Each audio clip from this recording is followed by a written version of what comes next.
Chair will recognize himself for the purpose of a 5-minute opening statement. Again, welcome. Today's legislative hearing is the first concrete step for this subcommittee toward the goal of a single federal standard on data security and breach notification.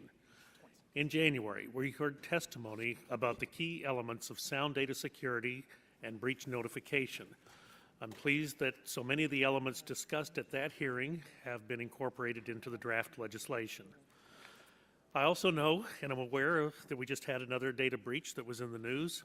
I hope that the committee looks at healthcare data. Healthcare data has its own set of policy issues where if sharing data is done properly could have tremendous public benefits and save lives. But there is already law in this area under HIPAA, and taking on healthcare privacy and data in this bill, I feel would delay the consumer benefits that we can provide under this draft. I am very encouraged by the bipartisan approach and commitment shown by my colleagues, the Vice Chairman and full committee, the Vice Chairman of the full committee, Congressman Blackburn and Congressman Welch, announcing this draft legislation.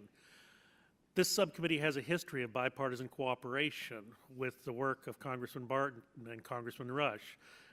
That they have put a lot into this issue over the years. I'm encouraged that this may be the year that we find the path forward. The issue of data breach has been before this subcommittee for a decade. And it is in reference to that this is such important work. I would just acknowledge the work of previous subcommittee chairs on both sides of the dais who have worked in this space. Chairman Bono Mack is here with us in the audience this morning. I heard from former Chairman Terry yesterday on the eve of starting this hearing, and certainly Chairman Rush when I was in the minority and on this subcommittee, I know put in a lot of work. But all the while that we've been working, cyber criminals have continued their operations. They steal, they monetize an individual's personal information, all of that being done in the absence of any national data security requirement. Even today, the great majority of states do not have a data security requirement. 10 years in, we do have greater insight into what cyber criminals are doing and the impact of their activities. Conservative estimates put cybercrime costs to the consumers at $100 billion annually, and cybercrime is estimated to cost the United States economy over 500,000 jobs each year. The Secret Service tells us that data breaches are primarily monetized through financial fraud. On average, a third of data breach notification recipients became the victims of identity fraud in 2013, compared with a quarter in 2012, clearly increasing. On a more personal level, individuals are hit twice when there's a data breach. First, they need to understand which of their accounts they need to reset, if they need new bank cards or if they need to freeze their credit report. Luckily, there are many laws to help navigate the process. Second, the cost across the ecosystem is $100 billion annually, and that is eventually passed on to the consumer in the form of higher fees and prices. The existing patchwork of state laws on data security and breach notification do not seem to have been effective.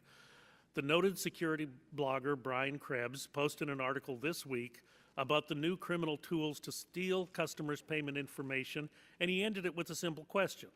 Are online merchants ready for the coming e-commerce fraud wave? The draft legislation before us this morning addresses this question with both the security requirement for personal information that leads to identity theft and payment fraud, and the breach notification for consumers, so consumers can protect themselves. Some will complain about what is not in the bill. If we actually want to pass legislation, it will be impossible to proof it against what can happen in the future. We cannot shade into areas such as privacy. This administration and our minority colleagues over the past 6 years have worked on this and still can't agree on how to address privacy, and I just want to be very clear on that topic.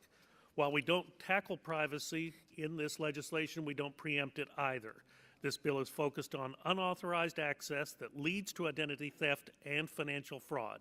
It has nothing to do with permitted access or when that permission can be given or what data can be collected.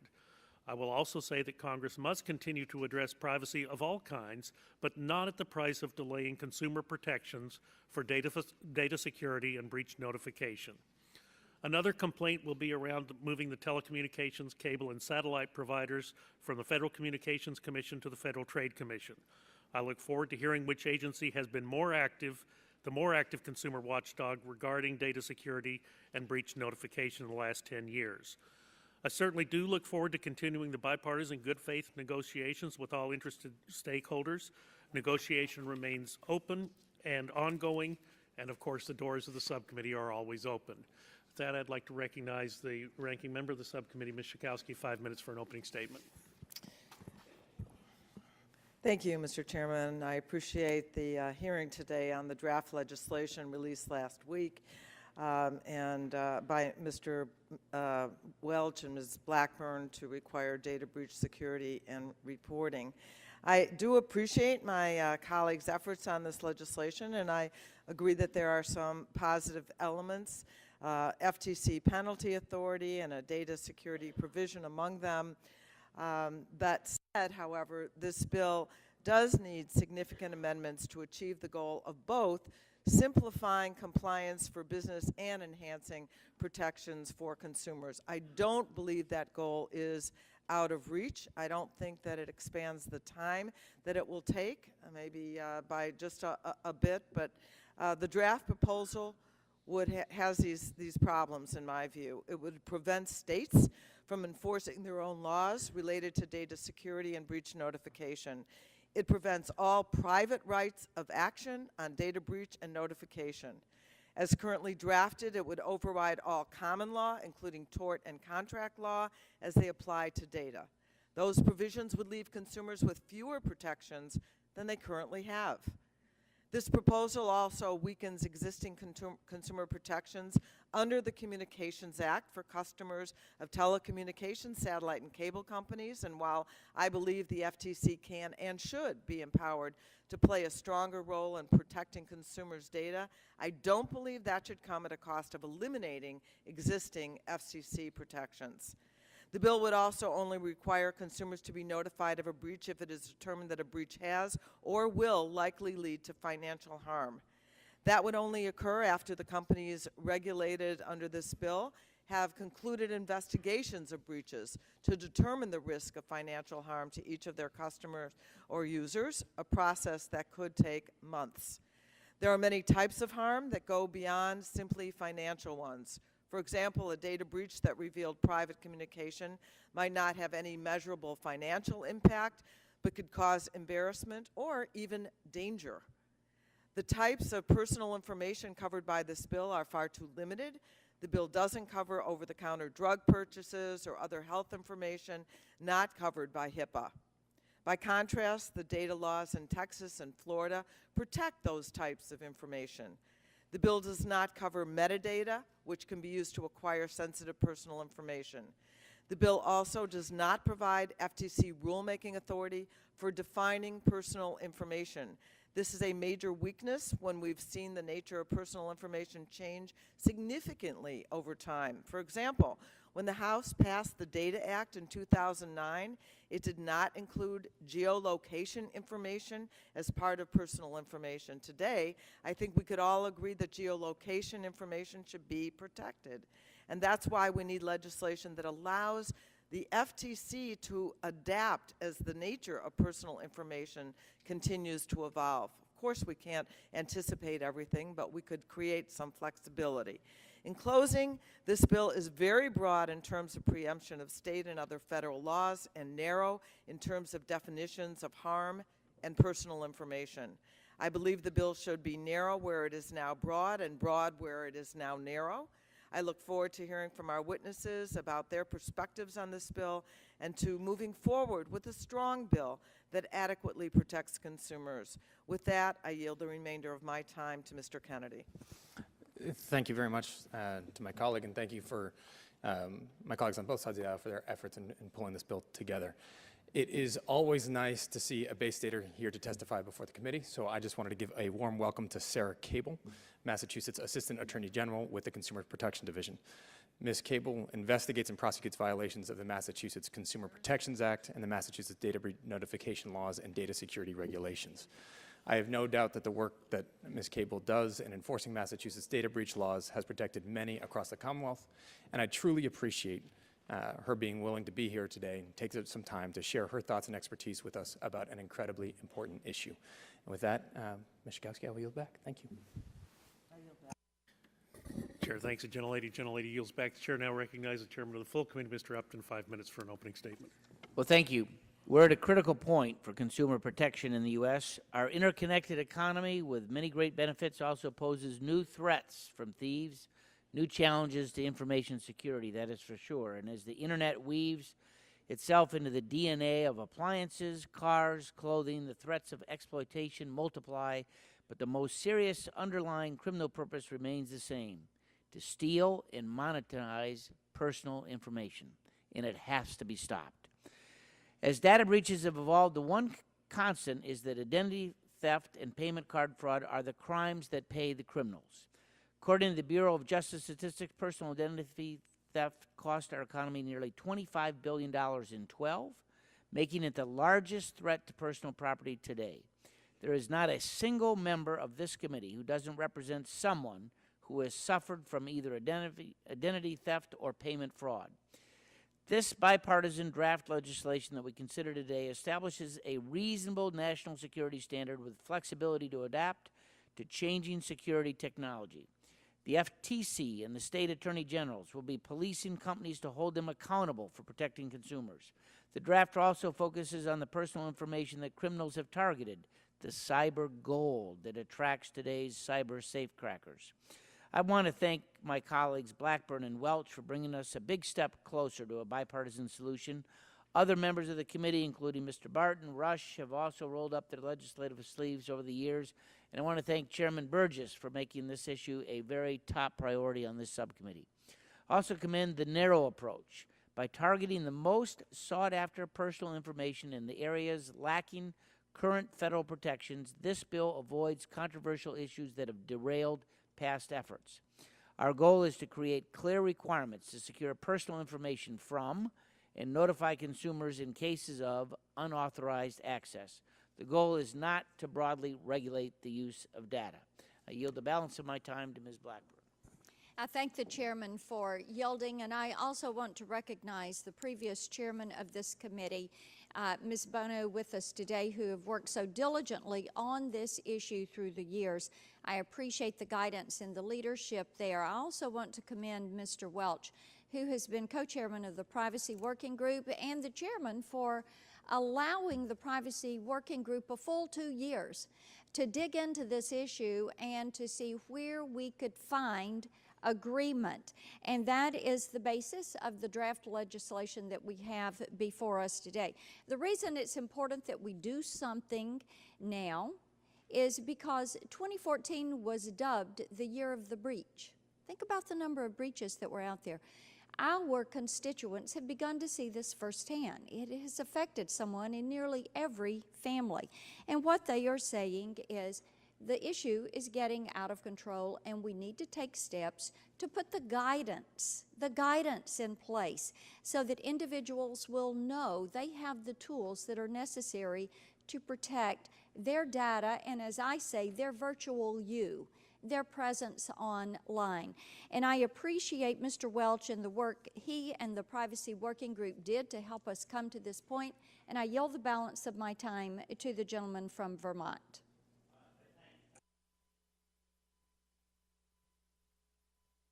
Job. Congress hasn't been doing its job. We need to pass legislation that is going to deal with this incredible problem. You know, since 2005, 1 billion consumer records have been hacked into. In the current status right now, we've got states trying to do something, 47 different state laws on notice, 12 state laws on data security, but we don't have any national standard, and we don't have any legislative authority for the FTC, or really, for that matter, the FCC, to do much. So we have to act and let there be a cop on the beat to protect people. What this bill does, and this is a discussion draft, and I appreciate the back and forth, but we're going to have Mr. Pallone and Ms. Schakowsky very much involved as we go forward. What this does, it's a narrow bill. In my view, that's smart, because we've got to solve a problem. It gives the FTC explicit statutory authority. and that's being litigated in the Wyndham Hotels case. They can impose robust civil penalties. That's good. It does preempt states, but it doesn't limit the states with respect to this, but it doesn't limit states on privacy issues where they want to continue having legislative interaction. This bill does not do some things that would be controversial, that are debatable, but should not be part of this because it'll weigh it down. It's not a privacy bill. The states have continued authority in that space. It's not a bill about net neutrality. Big debate on this panel about the recent order. I happen to support it. Many of my colleagues don't. This bill is not about that. This bill is not about the common law right of action under tort law. Again, a debate here, but not something that we want to weigh this bill down. Mr. Chairman, I appreciate the focus, the narrow focus on this. I appreciate, Jan Schakowsky, the opportunity you gave me to work with the privacy group, and I implore all of my colleagues here to keep this going. We had good input from all of the affected parties, the FTC, the FCC, consumer groups. We have got to get something done, and we've got an opportunity in this committee to do it. I hope we can all be part of that. I yield back. Chair thanks the gentleman. Gentleman yields back. Chair recognizes the ranking member of the full committee, Mr. Pallone. 5 minutes for an opening statement, please. Thank you, Chairman Burgess. Today, we're discussing a draft data security and breach notification bill released recently by the majority. Data breaches are a plague on consumers, businesses, and our economy as a whole. Reducing the incidences of breaches and the adverse effects from them has rightfully been at the top of our agenda since 2005. Yet it also has proven to be a complicated issue without an easy legislative solution. I appreciate the efforts being taken to address the data breach problem, and I appreciate the difficulty of writing legislation that effectively protects consumers and lessens the burdens on the businesses that are the victims of criminal breaches. And while the sincerity of the efforts are not questioned, I do question the merits of the bill before us today. The bill simply does not strike the right balance. There are clearly benefits to creating a unified system for breach notification, but we must be careful that a federal law ensures that protections for consumers are not being weakened. Many of the 51 state and territorial breach notification laws provide greater protections for consumers whose personal information is at risk as a result of data breach. For example, at least 7 states and D.C. do not require a harm analysis before providing notice to consumers. At least 17 state laws also include a private cause of action. At least 9 states' laws cover health information. In contrast, the draft under discussion today preempts stronger state and federal laws, requires a financial harm analysis, preempts state private rights of action, and does not cover health or location information. Data breach notification is only part of the solution. The other crucial piece of any legislation should be baseline data security to help prevent breaches before consumers' personal information is put at risk. The draft before us eliminates state data security laws and replaces them with an unclear standard that will surely be litigated and left to judicial interpretation. As I said at a hearing this past January, I want to be supportive of sound data security and breach notification legislation. But to get there, we must ask the right question. The question is not whether any one federal agency would be better off. The question must always be whether legislation puts consumers in a better place than they are today. And unfortunately, the draft before us today does not put consumers in a better place, in my opinion. So before I close, I have to raise a process issue. We received the draft bill last Thursday evening.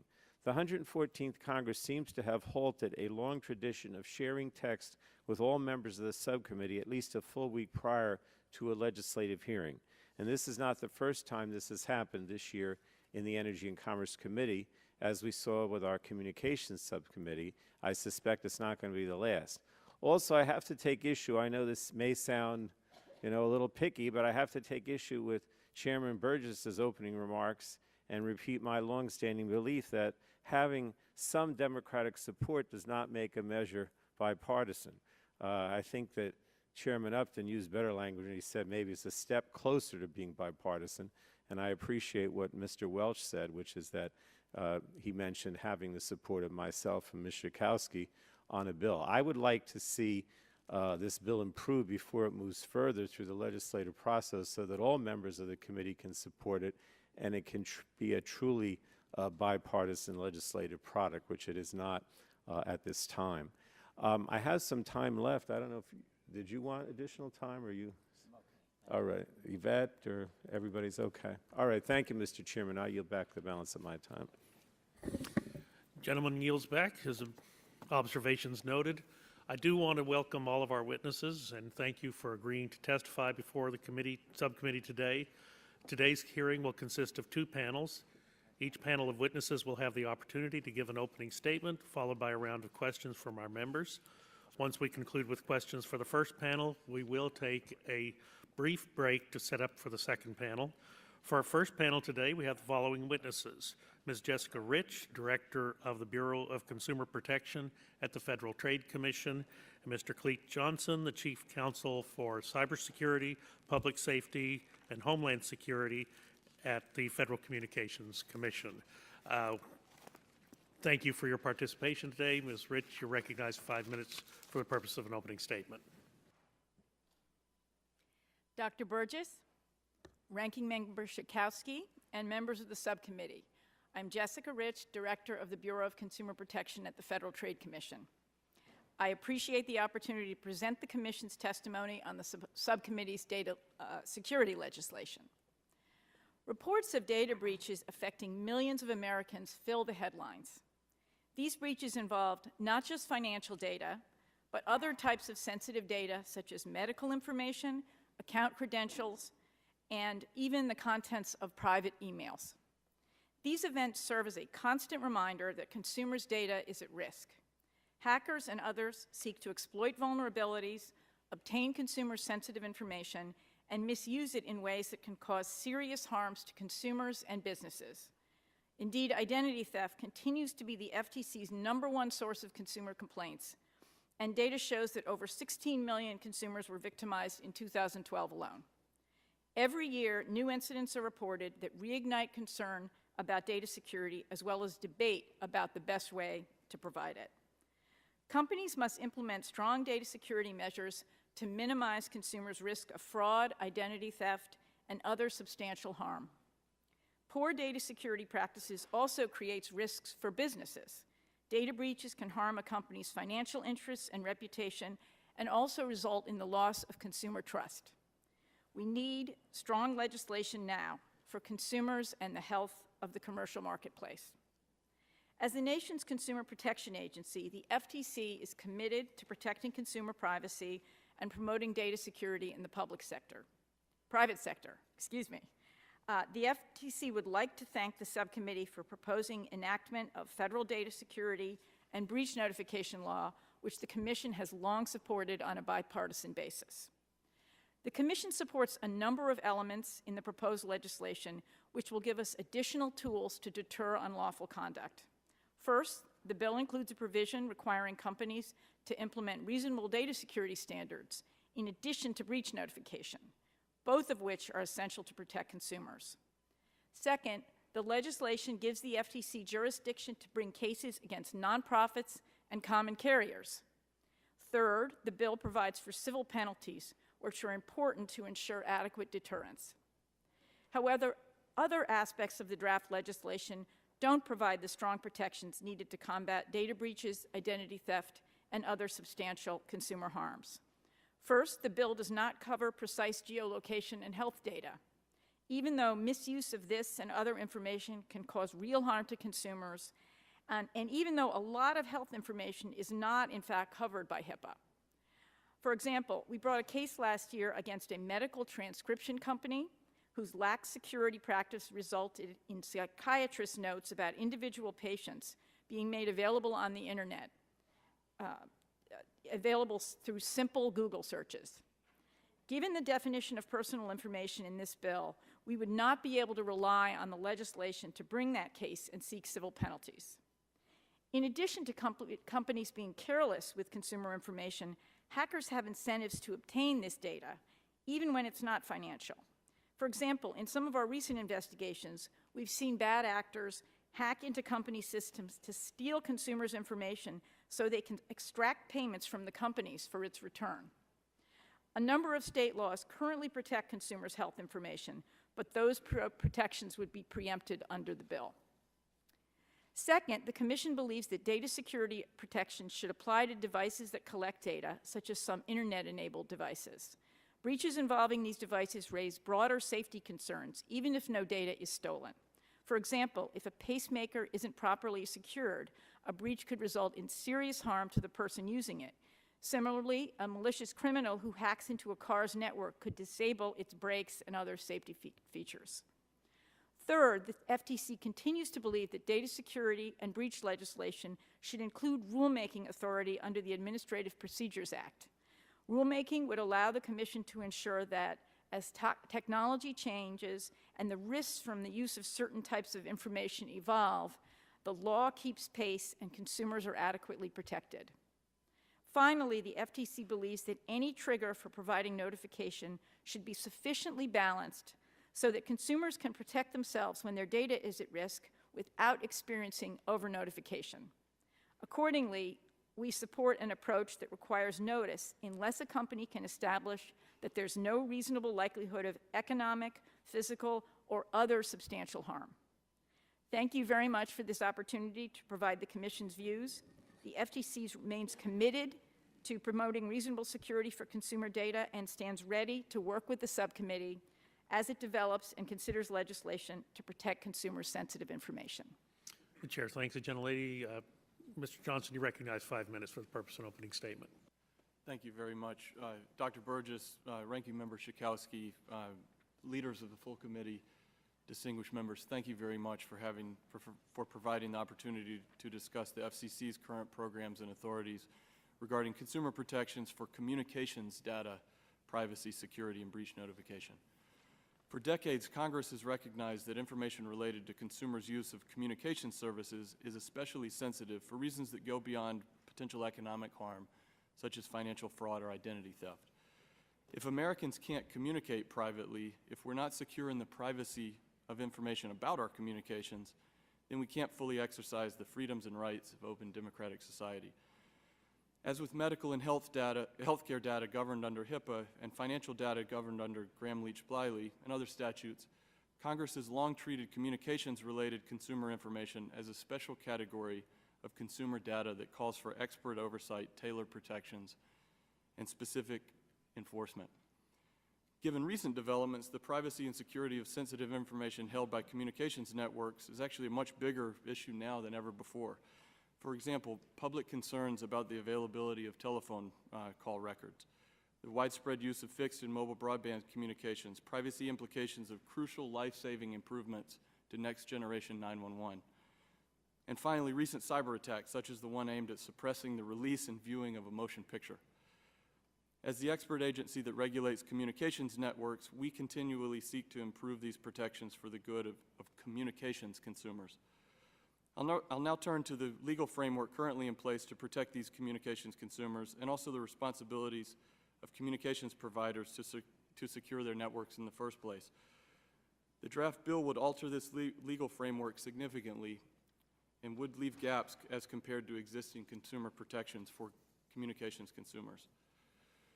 First, Section 222 of the Act establishes a duty for telecommunications carriers and interconnected VoIP providers to protect the confidentiality of consumers' proprietary information, including call records, location information, and other information related to the telephone service, such as the features of the customer service or even the customer's financial status. FCC rules under Section 222 require carriers to notify law enforcement and consumers of breaches, and carriers that fail to meet these requirements are subject to an enforcement action. Second, Sections 631 and 338I apply to cable and satellite TV providers, and they protect consumers' viewing history. That's the TV shows they watch and the movies that they order, as well as any other personally identifiable information available to the service provider. Here, too, these protections are enforced by FCC enforcement activity. And would note that many of these protections, including those protections for several particular types of proprietary information, would no longer exist under the draft bill. If enacted, Section 6C of the draft bill would declare sections of the Communications Act as they pertain to data security and breach notification to, quote, have no force or effect, end quote, except with regard to 911 calls. The Federal Trade Commission would be granted some but not all elements of the consumer protection authority that the FCC presently exercises. For example, if the draft bill were to become law, the FTC would not have the authority to develop rules to protect the security of consumers' data or to update requirements as new security threats emerge and technology evolves. Finally, while the draft bill attempts to maintain the protections of the Communications Act for purposes other than data security, the FCC's experience implementing privacy and security requirements for communications consumer data shows that there's no simple distinction between these two interrelated concepts, privacy and security. Whether a company, number one, either by human error or technical glitch, mistakenly fails to secure customer data, or number two, if it deliberately divulges or uses information in ways that violate a consumer's privacy regarding that data, the transgression is at once a privacy violation and a security breach. In many cases, it's the very same thing, and it's very difficult, practically or legally, to separate the two. I thank you again for the opportunity to provide a summary of the FCC's programs regarding data privacy and security, and of course look forward to answering any questions the subcommittee may have.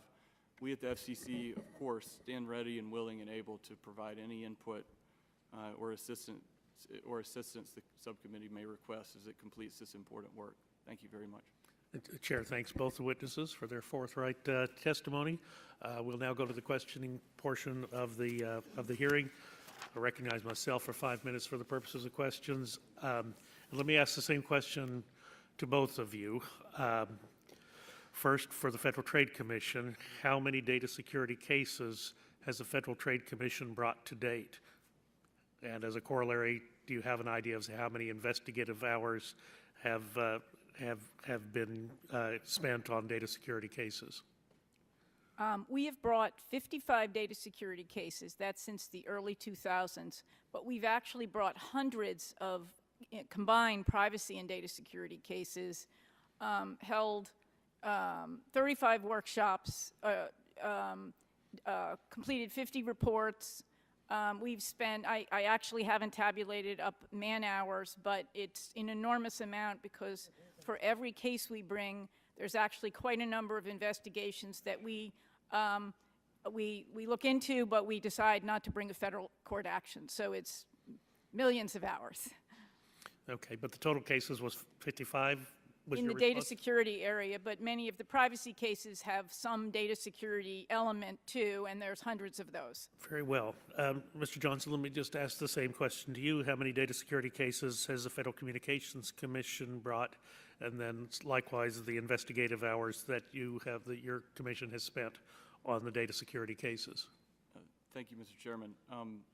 In the 18 years that Section 222 has been in place, and this is the section that pertains to primarily to telephone call records, there have been, I don't have the precise number, but I think it's in the realm of scores and scores of cases that pertain to what's called customer proprietary network information.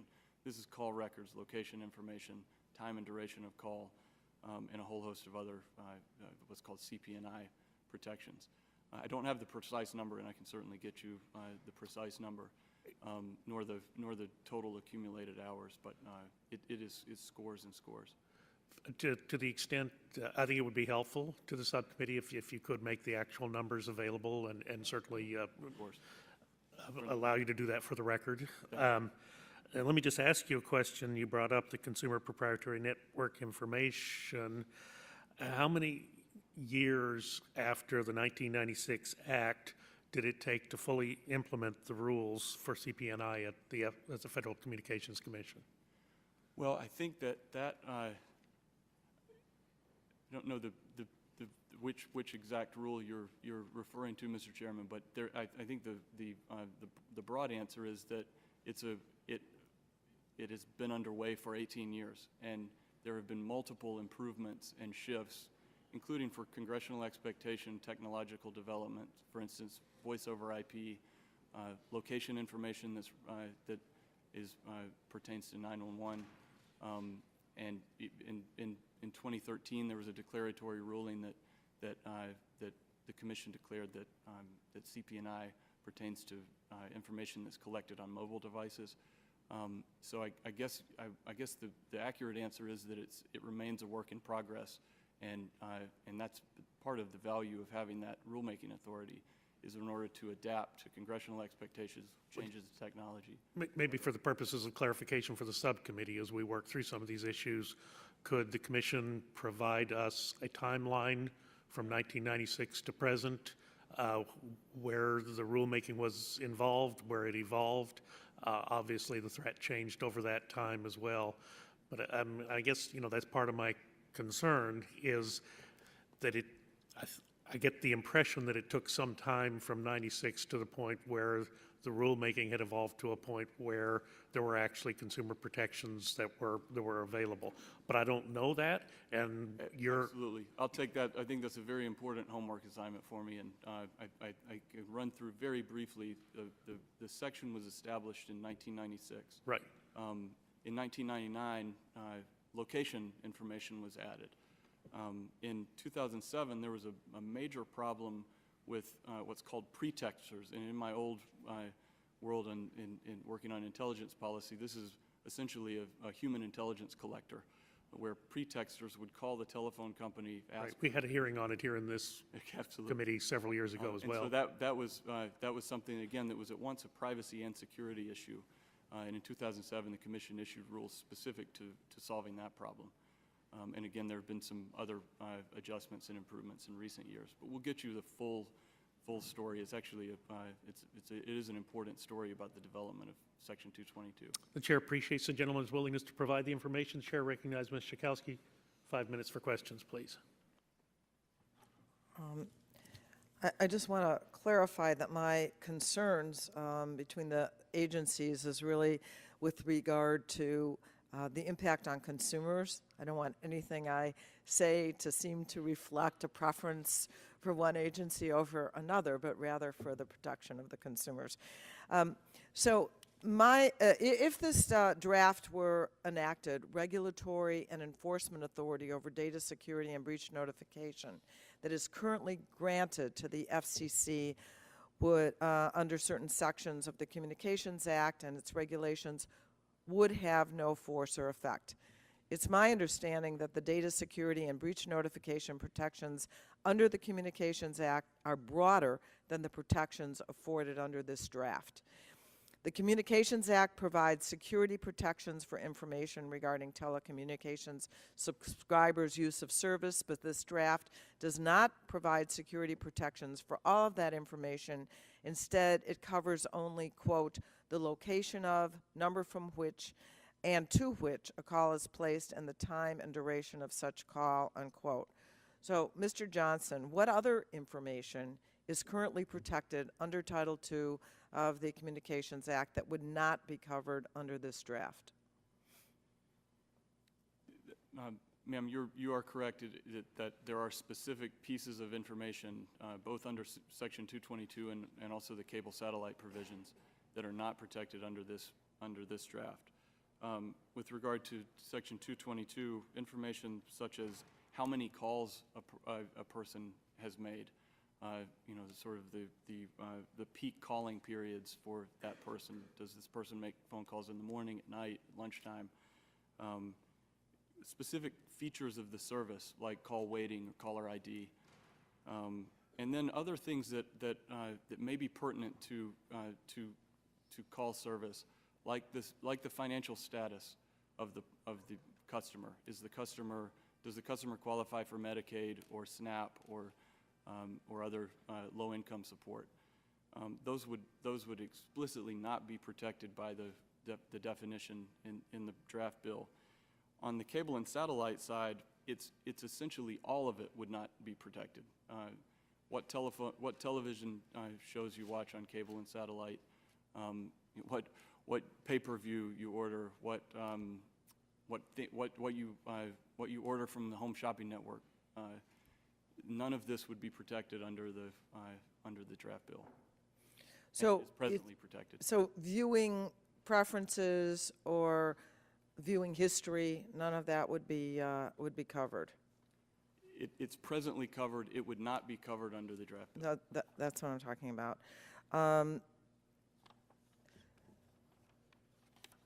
This bill also voids breach notification obligations required under the Communications Act, Mr. Johnson, and its regulations.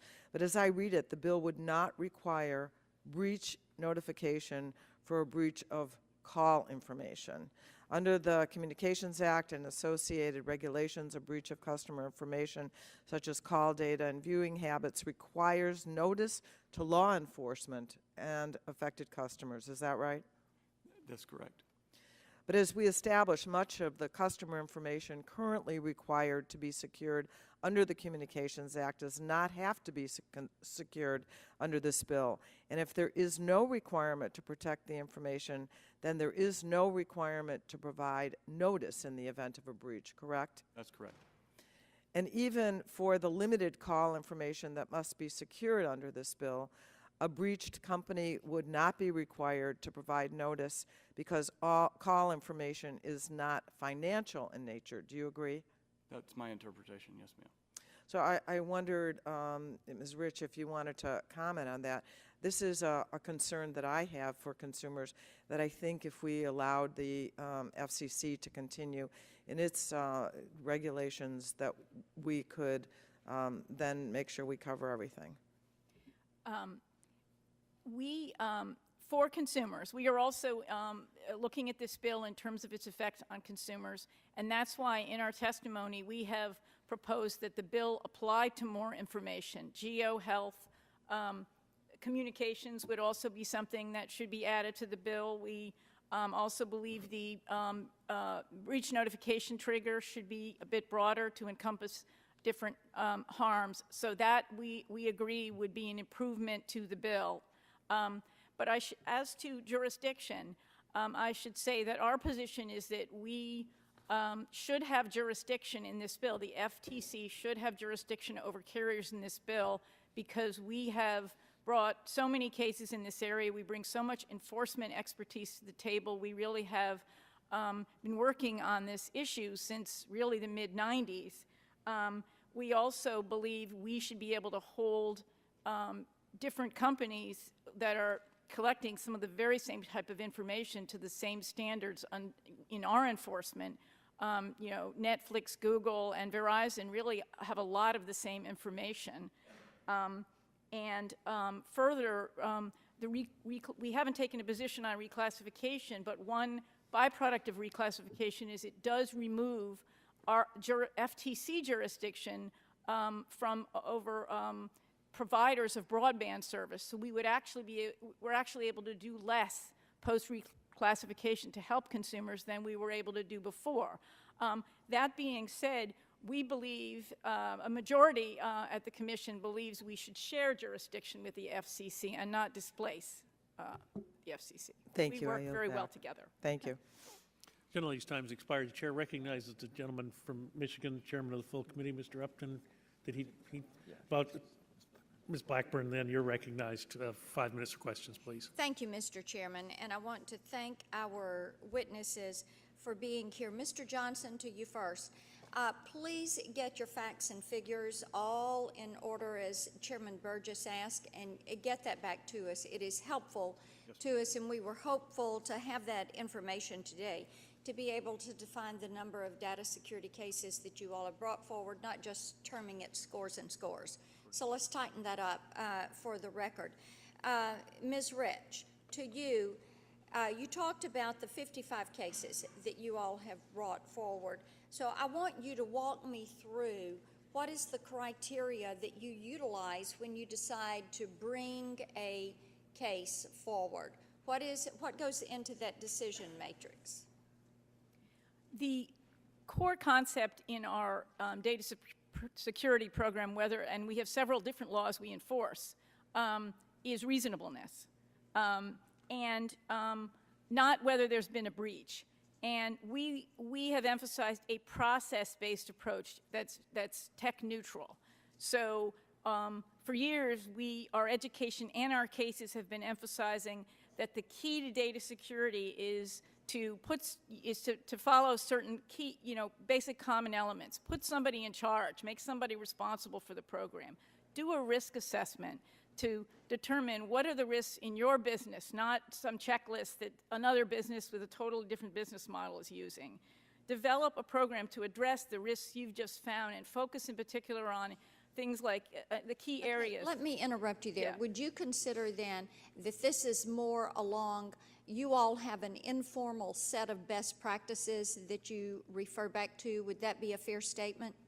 Yeah, it's not really informal because it's been widely publicized in the education materials we put out, in our complaints and orders, which all reiterate these same elements. Okay. All right, let me ask you this then.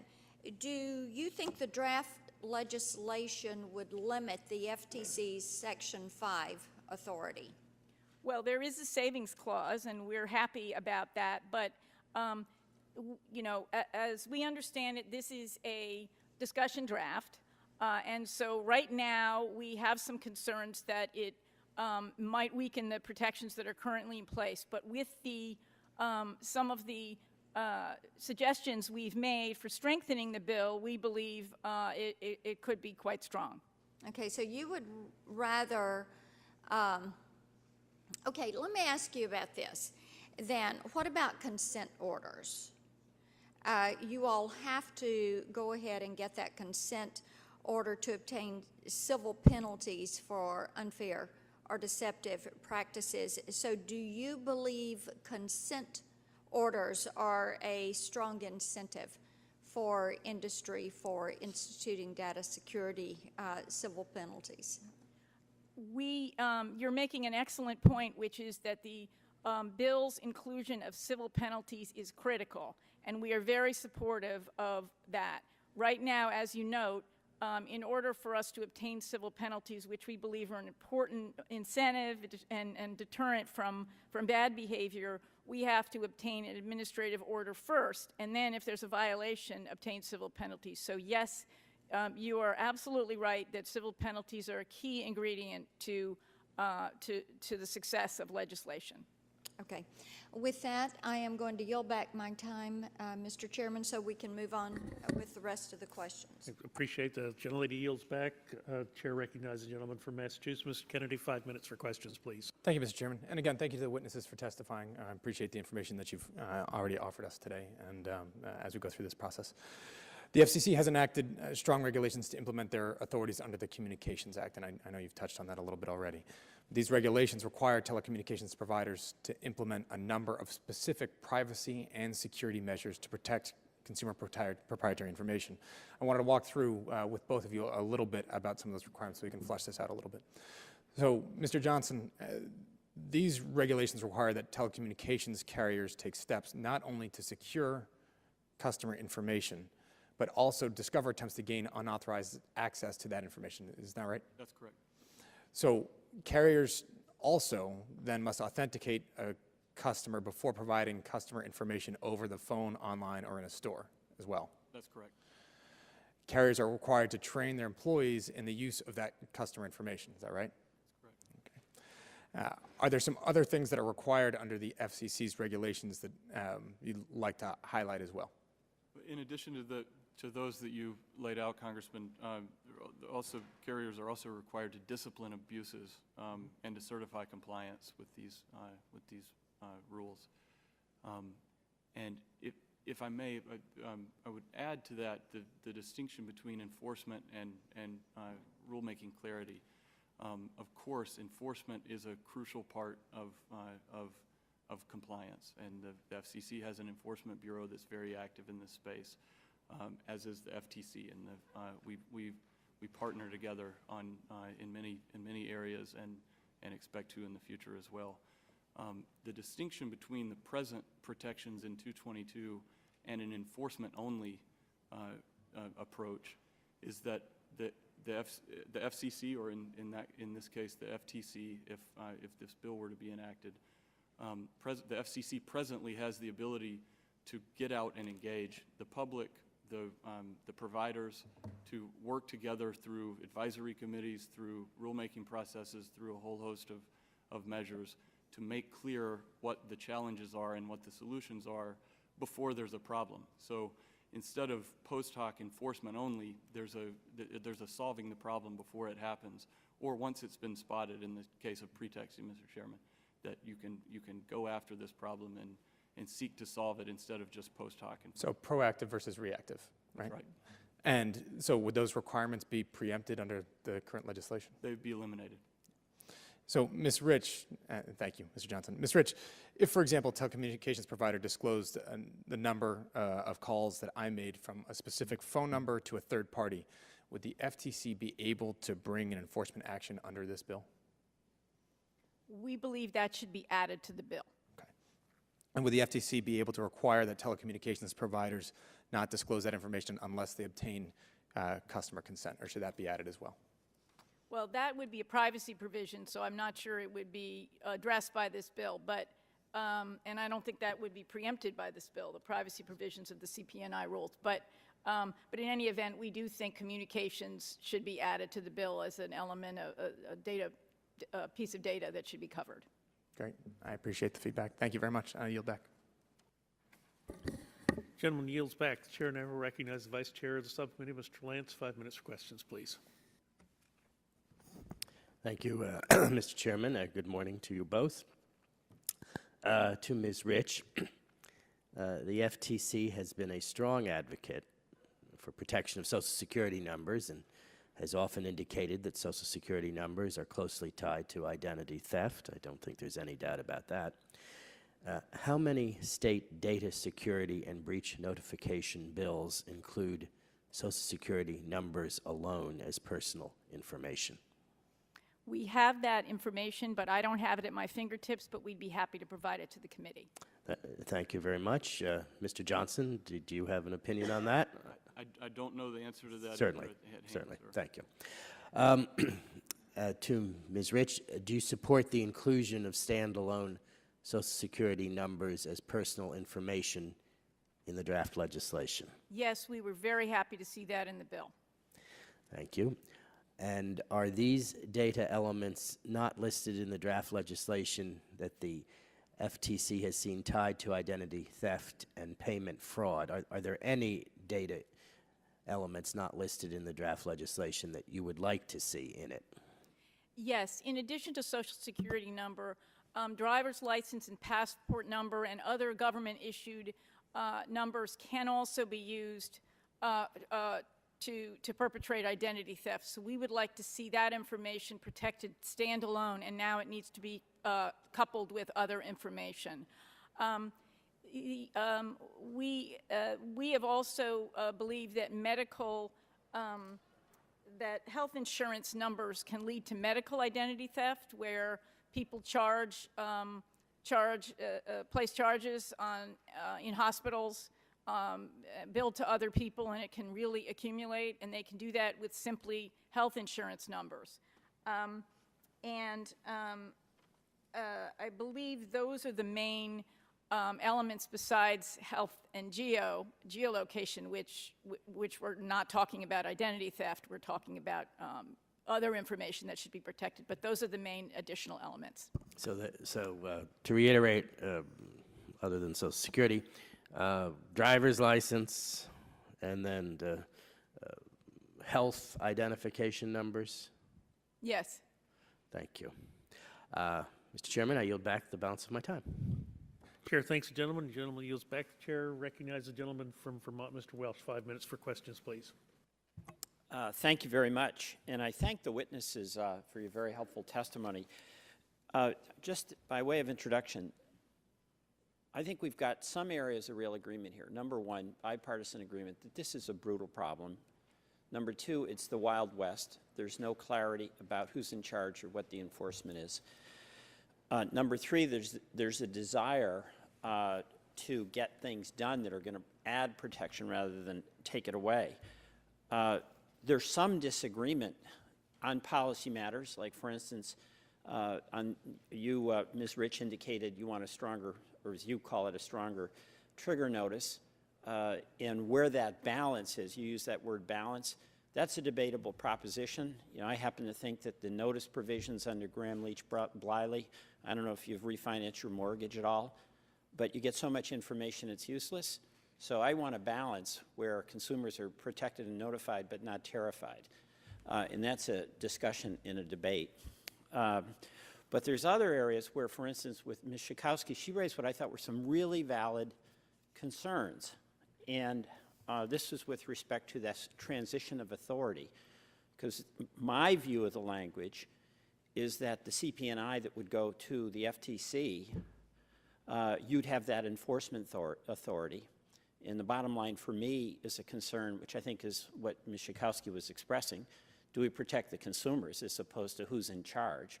And I actually do share that. But the privacy provisions that you were talking about, Mr. Johnson, my understanding, and I think Ms. Rich, you testified to this, the privacy provisions that FCC has would be retained and not preempted, correct? That's your view, Ms. Rich?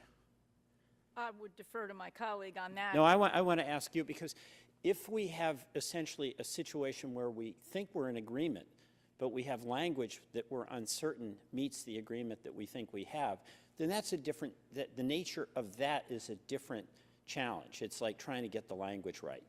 And I appreciate Ms. Blackburn and Mr. Burgess for focusing on, trying to define what the problem is rather than create additional problems.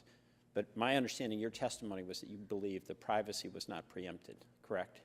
If I have the current version of the legislation, I thought I saw in there that the privacy provisions of the CP&I rules and other portions of the Communications Act were retained. Right. And Mr. Johnson, is that your view as well? Yes, sir. I do think that that is the language attempts to divide privacy from security. All right. So let's say we got the language right to your satisfaction, and the FTC took over authority for CP&I, and you retained, the FCC retained the current jurisdiction it has for privacy. From an agency standpoint, that might not be your preference, but from a consumer standpoint, you'd still be holding folks harmless with a new enforcer on some of the elements. Is that right? Sir, I would actually say that it's not possible to divide privacy from security, because in most cases, the security of information is the privacy of the information, and vice versa. So, for instance, if you have an insider threat, if there's a bad actor in your company or a mistaken actor in your company, and that person has authorized access to the information, but then mishandles it or commits some sort of violation. Okay, I appreciate that. I'm going to ask you to help us here, because the spirit that our chairman has provided here I think is really good. The big problem for everyday people in Vermont is their financial information. A lot of these other things that you've mentioned, they're important, and we've got a lot of work in this Congress to deal with privacy questions. But that 90% of the problem for 100% of the people is loss of their identity and their financial information. And, the bad guys out there, that's what they want. If they want my Social Security number, it's not for any reason other than to get to my bank account. Right. So I think the focus here of a narrow approach that Mr. Burgess has adopted, I think makes some sense. Now, we don't want to lose rights that people have, but we may need the help of the FTC and the FCC to write that language so that we accomplish this goal that we're accepting is narrow, but without compromising other rights. So, if I may, sir, I of course commend you and all of you for trying to tackle this issue. When I was a Senate staffer on the other side, I tried it as well, and we didn't quite get there. It is, I think, the two things with regard to consumer protections that I would like to mention are, number one, with regard to communications consumer protections. It's a different type of information, and I think you'll hear in this next panel some very expert, knowledgeable witnesses say that data is data, a server is a server, and I would just respectfully disagree that with regard to call data, with regard to data that flows over networks, cable, satellite, it is specific to the network engineering and how these networks actually sit. My time's running out, but here's the one request I'm going to make of you. You've identified a problem. We need you to identify a solution, because this is not a policy difference that you're describing now. This is a practical challenge that you're describing. Let's get your help in solving that. Absolutely. I yield back. Chair thanks the gentleman. The gentleman's time has expired. The chair recognizes the gentleman from Texas, Mr. Olson. 5 minutes for questions, please. I thank the chair. Welcome, Mrs. Rich and Mr. Johnson. Sadly, data breaches have become common news. Just this morning, we learned about Premera Healthcare. 12 million of their customers lost their data, had exposed to hackers. They were attacked in May, discovered the attack in January, and found out recently what had happened. We can do better. But we need to take a balanced approach to data breach notifications. We have to protect consumers, but we can't be a burden to companies and hinder the legal uses of data. This draft doesn't fix all the problems, but it's a small but important step in the right direction. I have a few questions for you this morning. First ones are for you, Ms. Rich. How many people work in your division in the FTC? We have a privacy division of about 45 people, but we have a number of regional offices and a number of other offices that work on various privacy issues like do not call or privacy issues related to financial information. So we have quite a number of people working on privacy. We, of course, can always use more, but yeah. How many folks on data security? All 45 or more than 45? How many people focus on data security within the FTC or your division? I don't have at my fingertips exactly, but almost everyone in the division works on both privacy and data security. And then, as I said, there's people in other parts of the agency who also work on these issues. So I can get you more information if you like, but yeah. Do they determine what a reasonable data security practice is? Do they do that as a matter of policy? We have standards that we have put out both in our original Gramm-Leach-Bliley safeguards rule, in all of our complaints and orders. As I said, we lay out a process that is reasonable security. We consider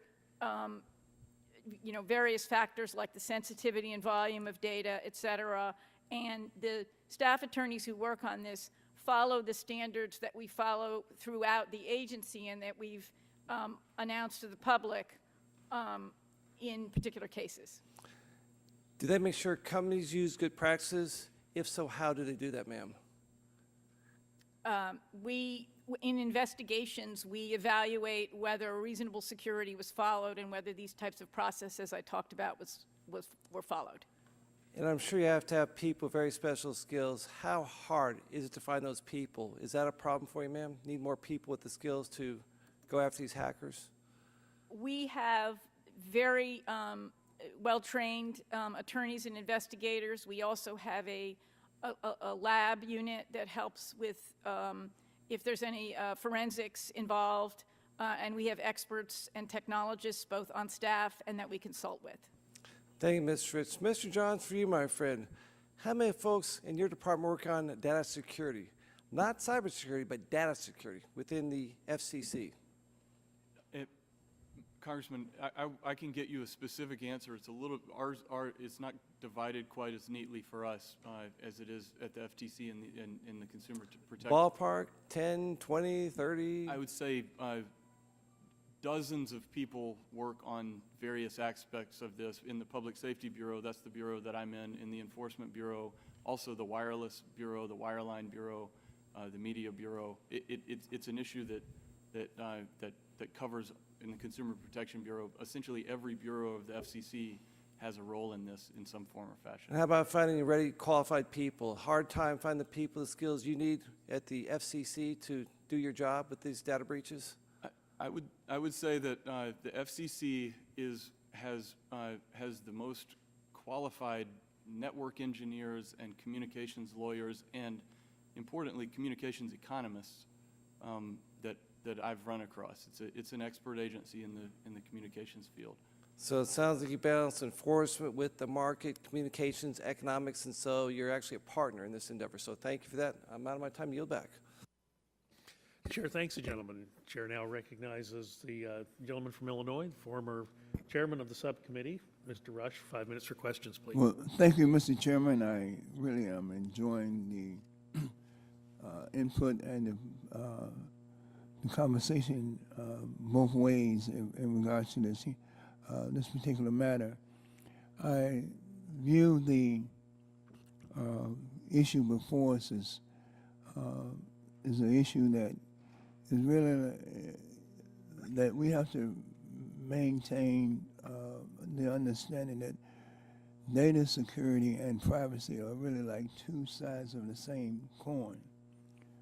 And we can't bifurcate these two issues. I think we have to proceed with really the understanding that in order to for us to really serve the American people and begin to deal with these issues that they are confronted with, both in terms of privacy and also data security, that we can't waste our time in trying to separate these two issues. And I don't think the outcome would be an outcome that we want to achieve and that would really help solve the problem that all of us are vitally concerned about. I want to ask Ms. Rich, recently the FCC announced that broadband providers will be regulated as common carriers. Under these particular rules, if a broadband provider were to be the subject of a data breach, which agency would have primary responsibility for ensuring that any federal standard is enforced? And Mr. Johnson and Ms. Rich, I want you to answer those questions. This question, beginning with you, Ms. Rich. We have not taken a position on reclassification generally, but as I mentioned, a byproduct of it is it limits our ability to protect consumers when the companies that perpetrate the violations are broadband providers. So if a broadband provider had a breach and it was pertained to their provision of broadband service and not some ancillary service, we would no longer be able to protect consumers in that area. But we would like, of course, to have somebody, maybe somebody here, restore that jurisdiction to us. We don't, however, object to the reclassification. Mr. Johnson, what are your Congressman, comments? We're my focus in work and also at this hearing are the provisions that pertain to data security of communications data. I'm certainly aware of the effect that the Title II reclassification has, particularly on sections 201, 202, and 222. And I will just, if it's okay with you, I'll leave it at that because I've never practiced law with regard to the Federal Trade Commission Act, and I'll defer to the Federal Trade Commission and well, okay. Well, thank you so much, Ms. Rich. Can you clarify one piece of your testimony, if you will? You are advocating to lift the common carrier exemption, but not to take away regulatory or enforcement authority from the FCC. Am I correct? That's how would that be done? What do you suggest? Well, we share jurisdiction with a lot of different agencies in a lot of different areas. And, you know, we have, for example, with the CFPB, we have an MOU with them. We have for years shared jurisdiction with the FCC as to do not call.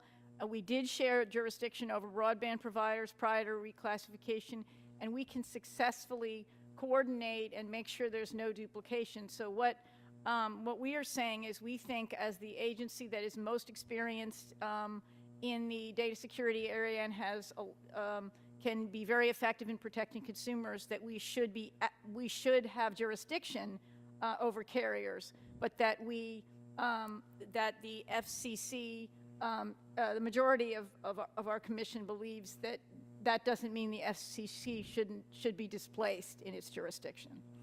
Okay, is there, in terms of your practice that you have in regards to these memorandum of understanding, does that create a burdensome issue for the consumer? Does it complicate their lives or? No, not for the consumer at all. In fact, the consumer potentially has 2 cops on the beat, but what the MOUs and the coordination is usually for is to make sure that there's no duplication and burdens created for businesses.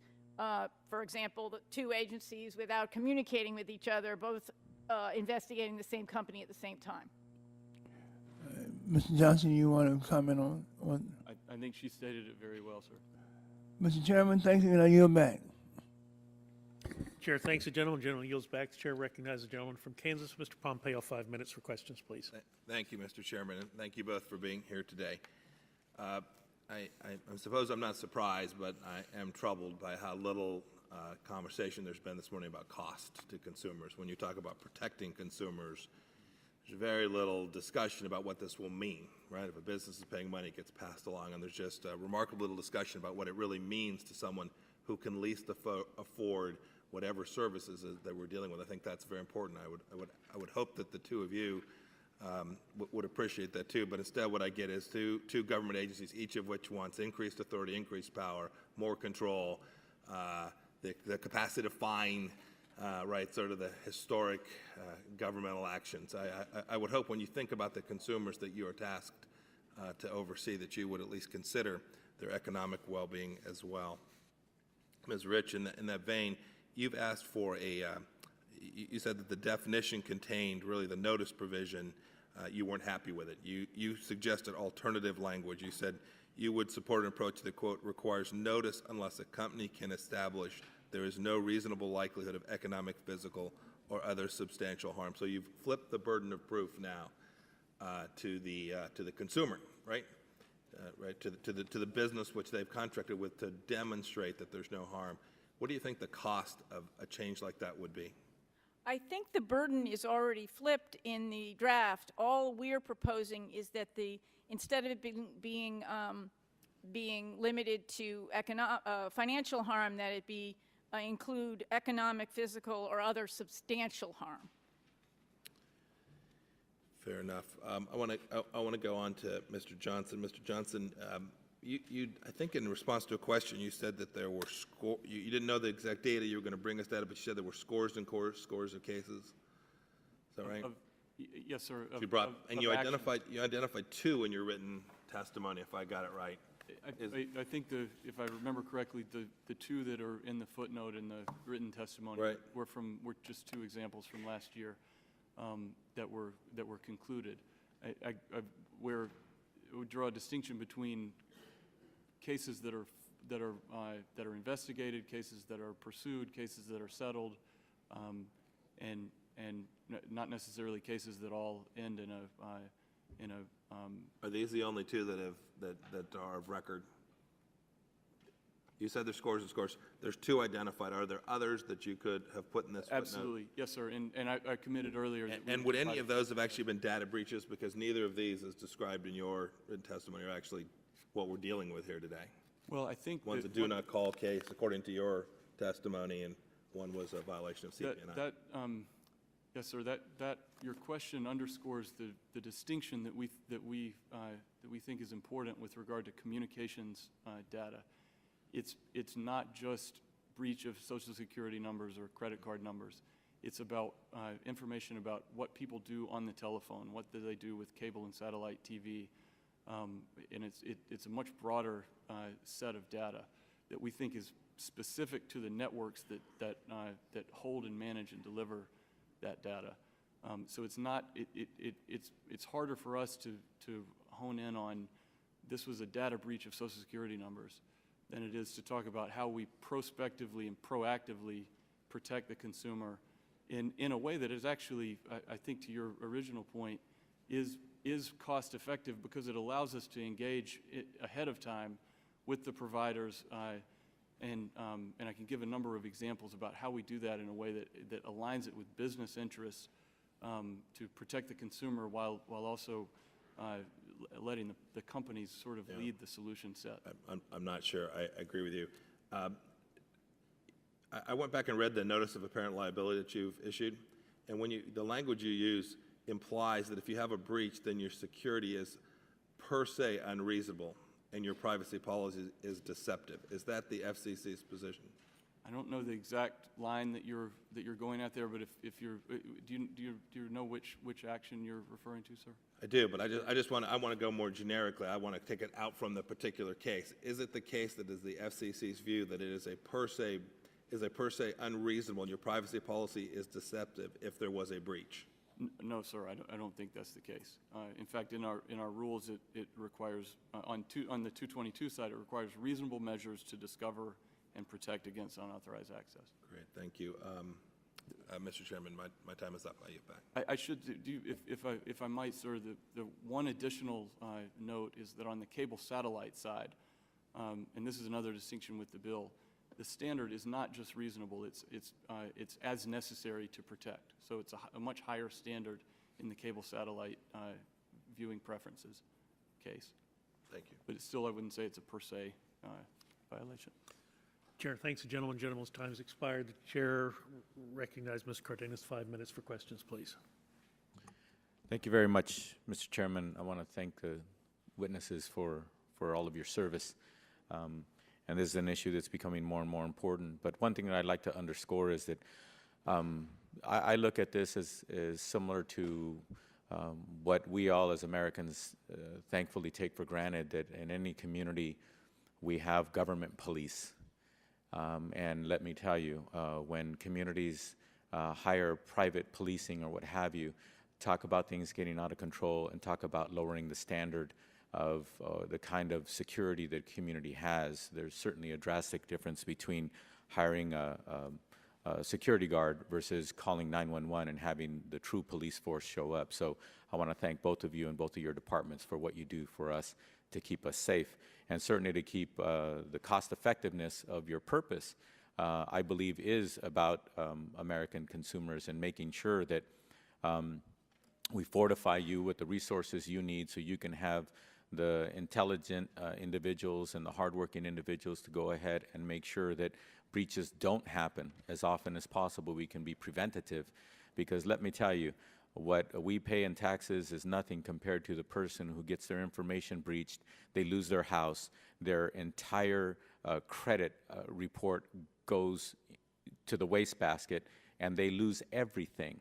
And then in many, many cases, it's years and years and years before that individual or that family can actually get back to being right, and their entire reputation is again, goes to the wastebasket. As far as on paper, people think of them because their bank account was cleaned out, they couldn't pay their mortgage, they lose their home, they can't run their business or what have you because they have no credit, they can't get access to capital, et cetera. So let me tell you, when we allow you to do your job well, I think that less and less of that does happen to our American public.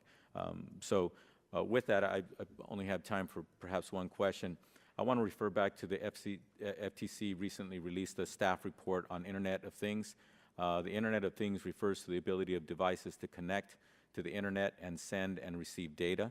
As the report acknowledges, many of these devices are vulnerable to being hacked. About 60% of web-enabled devices have weak security, and that's what's been reported. In September of 2013, the FTC took its first action against an Internet of Things company when it brought a complaint against TrendNet, a company that manufactures web-enabled cameras, for misrepresenting the security of its cameras. In that case, it was not personal information in electronic form that was accessed, but rather live feeds from the cameras, including the monitoring of babies. Ms. Rich, do you agree that reasonable security measures include implementing procedures and practices that limit the ability of hackers to remotely access, control Internet-connected devices? Yes, you've touched on two things that are very important to us about this bill. First, device security. It's because of our work on the Internet of Things that we realize that it's very important to secure devices so they can't even regardless of the personal information involved, they can't be taken over and used in ways, for example, medical devices that, or automobiles, which I discussed in my, at the beginning, to hurt consumers. And also TrendNet, our case against TrendNet was an example where it wasn't financial data that was exposed, it was pictures of very private things happening in homes, and that kind of sensitive information does need to be protected. Okay, thank you. Ms. Rich, what type of access control measures would limit the ability of hackers to remotely access and control devices, and how could companies implement those measures to make consumers safer? We believe the legislation should actually just include a reference to protecting device security in order to make sure that devices are protected from that kind of interception. And also, generally, are the people who have been attempting to hack, and it's my understanding that it's in the millions and millions of attempts per year on American companies and on our government, et cetera, are those hackers limited in their budgets? Do they seem to have a limited budget per year, and they stop doing what they do and they wait till next year's budget? There are very sophisticated hackers out there who are very motivated, and many of them aren't even in this country, and many of them do these, they're so good at what they do, they don't actually require a huge budget. Okay. I don't know if we could ever even the playing field, but I would love to see that we fortify you with the resources you need to protect us. Thank you very much, Mr. Chairman.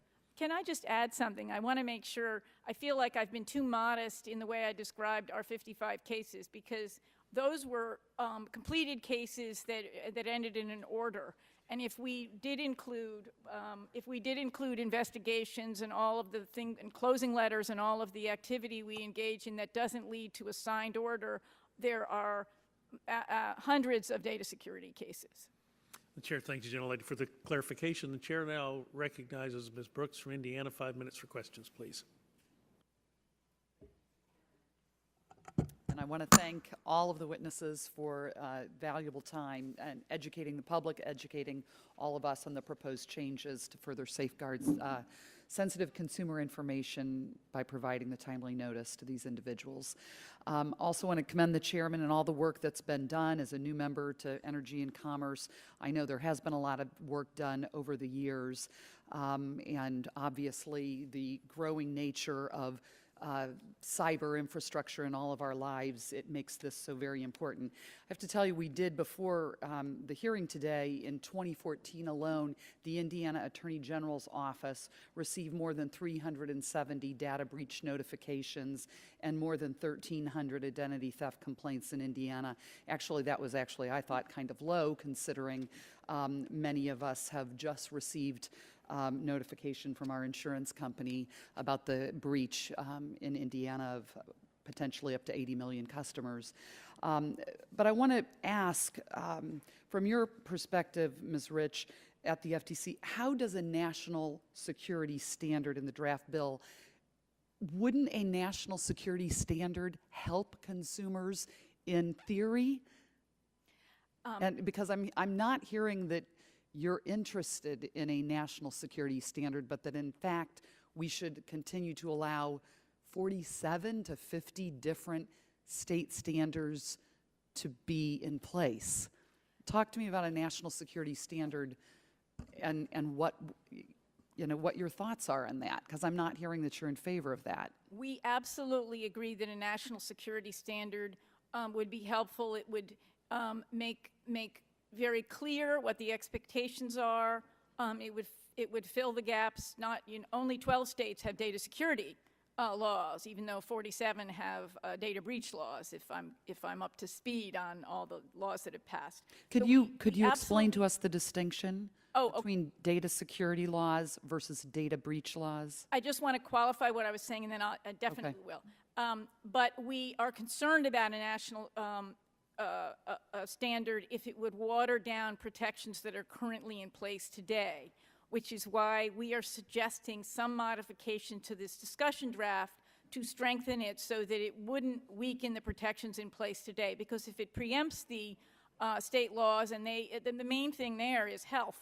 If it preempts state laws that provide data security for health information, and that's already provided now, then there'll be fewer protections for health information. So that's our concern. But yes, in theory, we absolutely do support a national standard. In terms of the difference between data security and data breach, data security is protecting the data so there isn't a breach.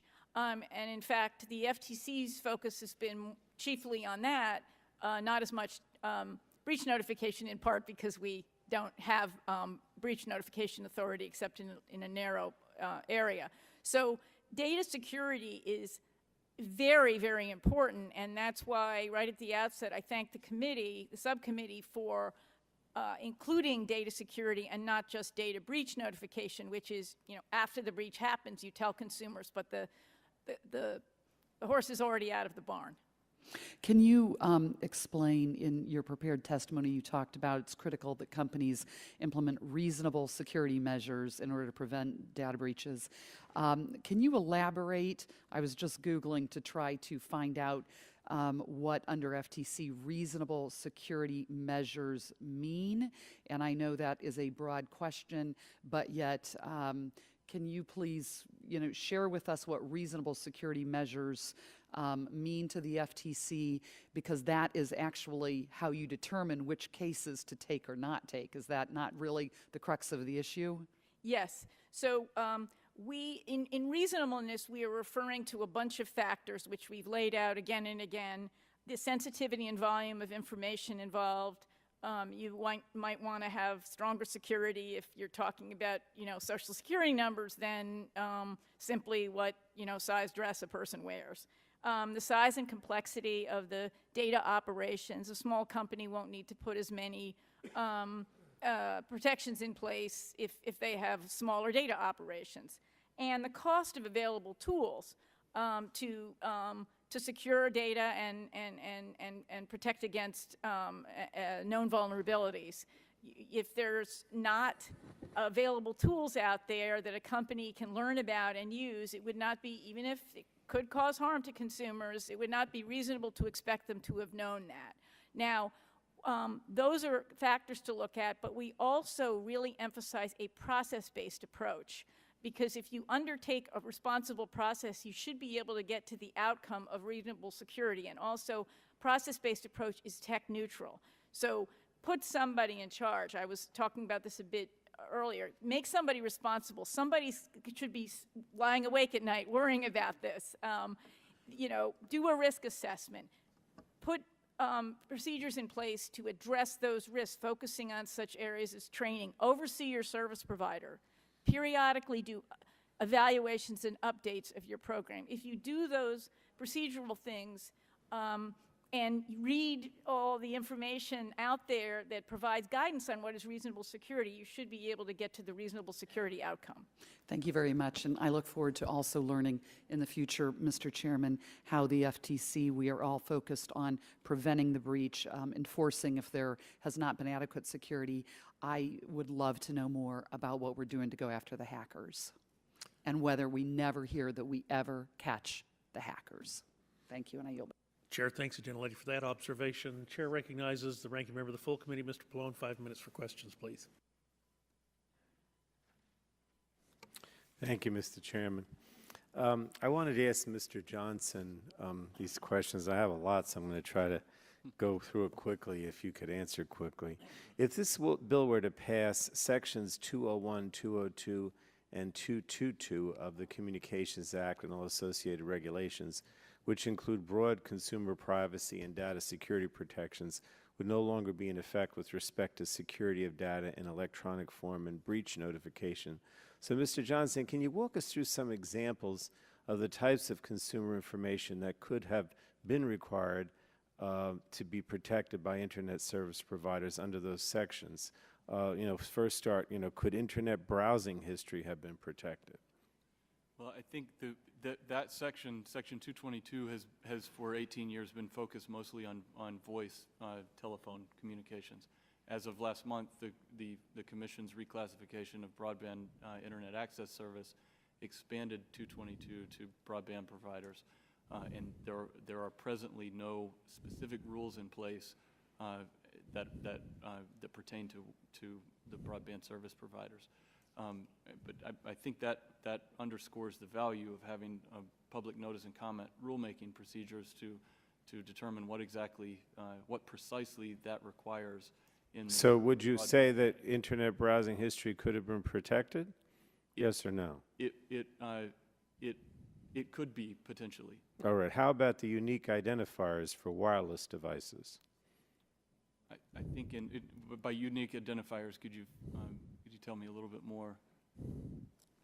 Well, what about the location? What about, I mean, just tell me what you think would be protected or could be protected that isn't at this point. The bill does transfer some of the protections for CP&I, for call records data, to the FTC. But what it doesn't transfer is a number of other things that pertain to the call service. And this is just on 222. For instance, how many calls a person makes in a day, what time they call, specific features of their call service, call waiting, caller ID, and importantly, things that are not related to the telephone calls but could be related to the service that they have, their financial status, whether they're low income. And that's just on 222. The bill also would remove all of the existing protections for cable and satellite television viewing history and related information. So let me just ask a couple more. I know it was only 2 minutes. If the bill were enacted, the FCC would not be able to require internet service providers to protect sensitive customer information? I think that's true. And the FCC would not be able to bring enforcement actions against internet service providers that did not protect that information? I think that's correct. And as you read this bill, and this is really the most important thing, as you read this bill with regard to internet service providers, would there be any protections for these types of customer info beyond what is listed as personal information in the definition section? I think there would not be beyond that definition, which is specific to financial harm and fraud. All right. And identity theft. All right. Thanks so much. Chair, thanks the gentleman. Gentleman uses back his time. The chair recognizes the gentleman from Mississippi, Mr. Harper. 5 minutes for questions, please. Thank you, Mr. Chairman, and thank you both for being here. Ms. Rich, I just have a question. The legislative draft calls for uniform data breach and information security requirements housed at the FTC, including leveling the playing field by bringing telecommunication, cable, and satellite providers under the FTC regime.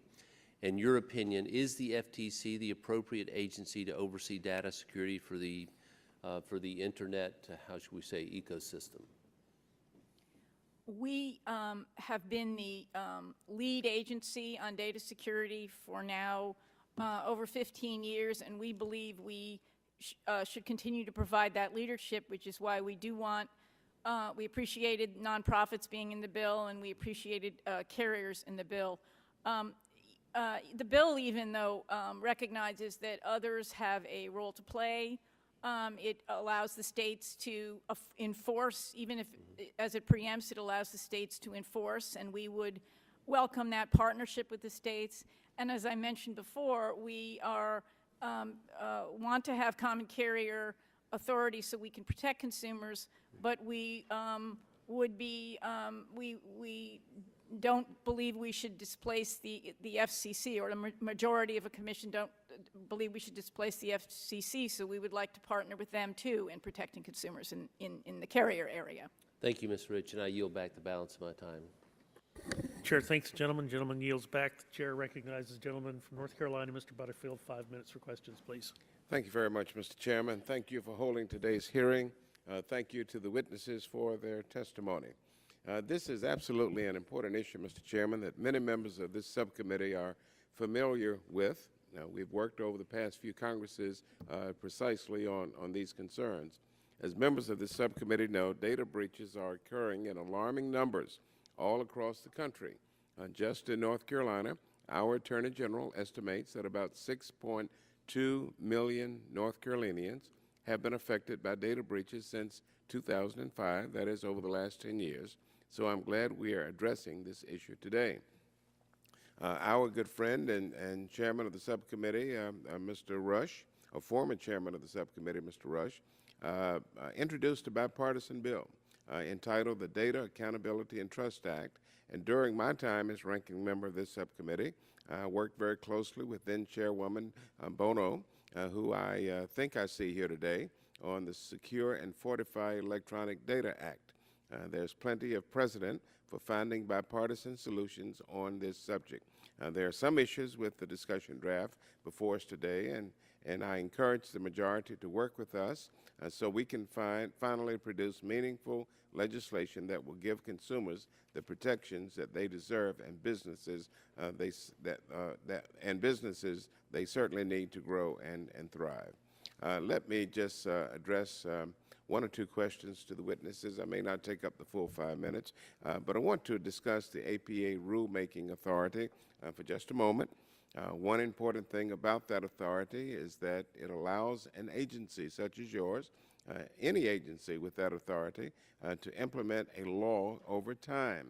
It is particularly important for laws concerning issues in which technical advances are common and fairly quick, to be flexible and agile. As lawmakers, one thing we hate is having to revisit a law we recently passed because it is already out of date. When Congress passed the Children's Online Privacy Law, it allowed the FTC to amend the definition of personal information through regular APA rulemaking procedures.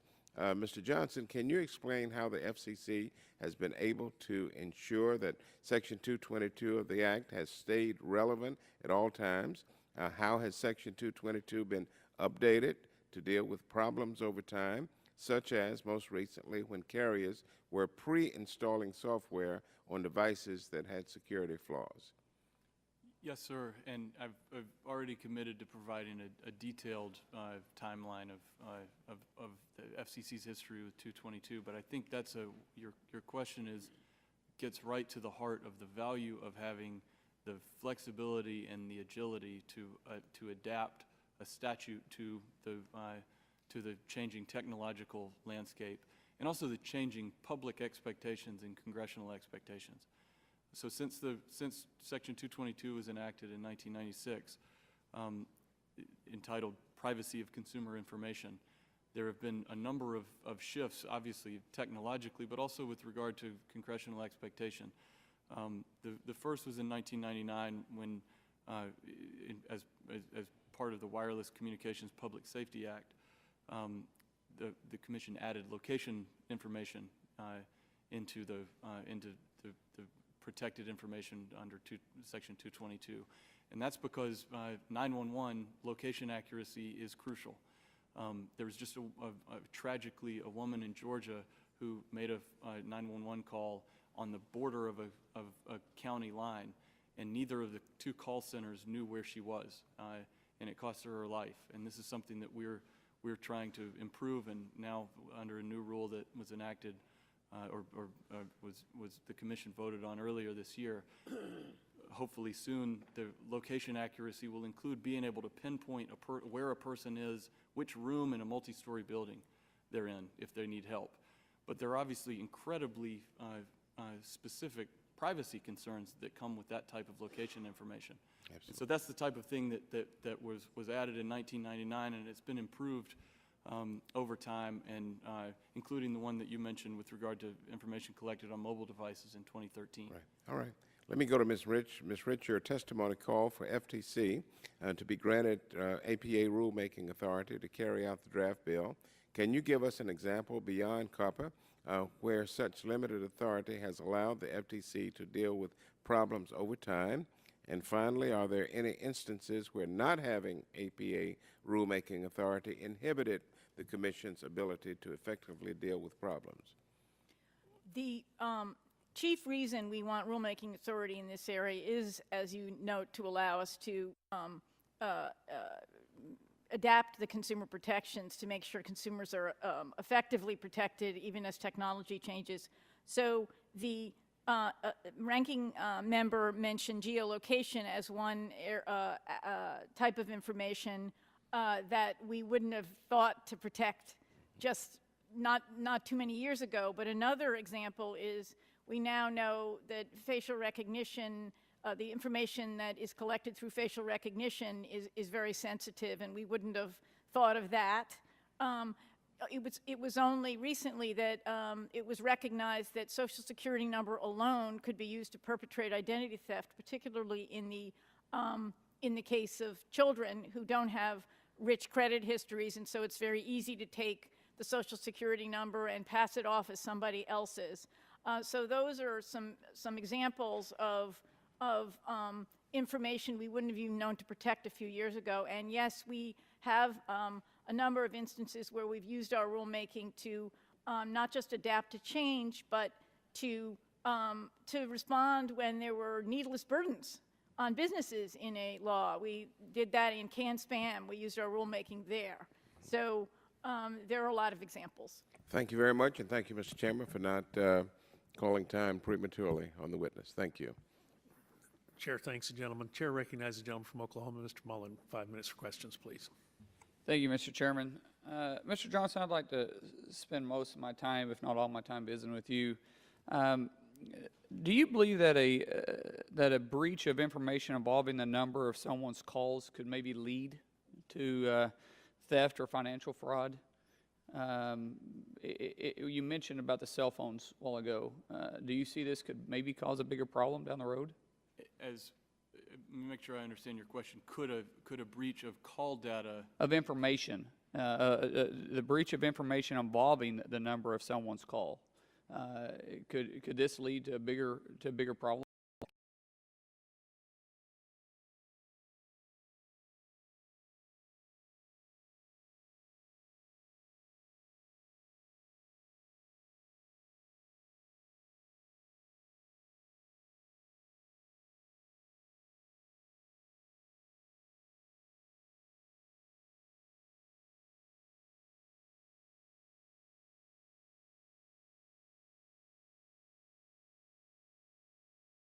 That would be part of it with the email.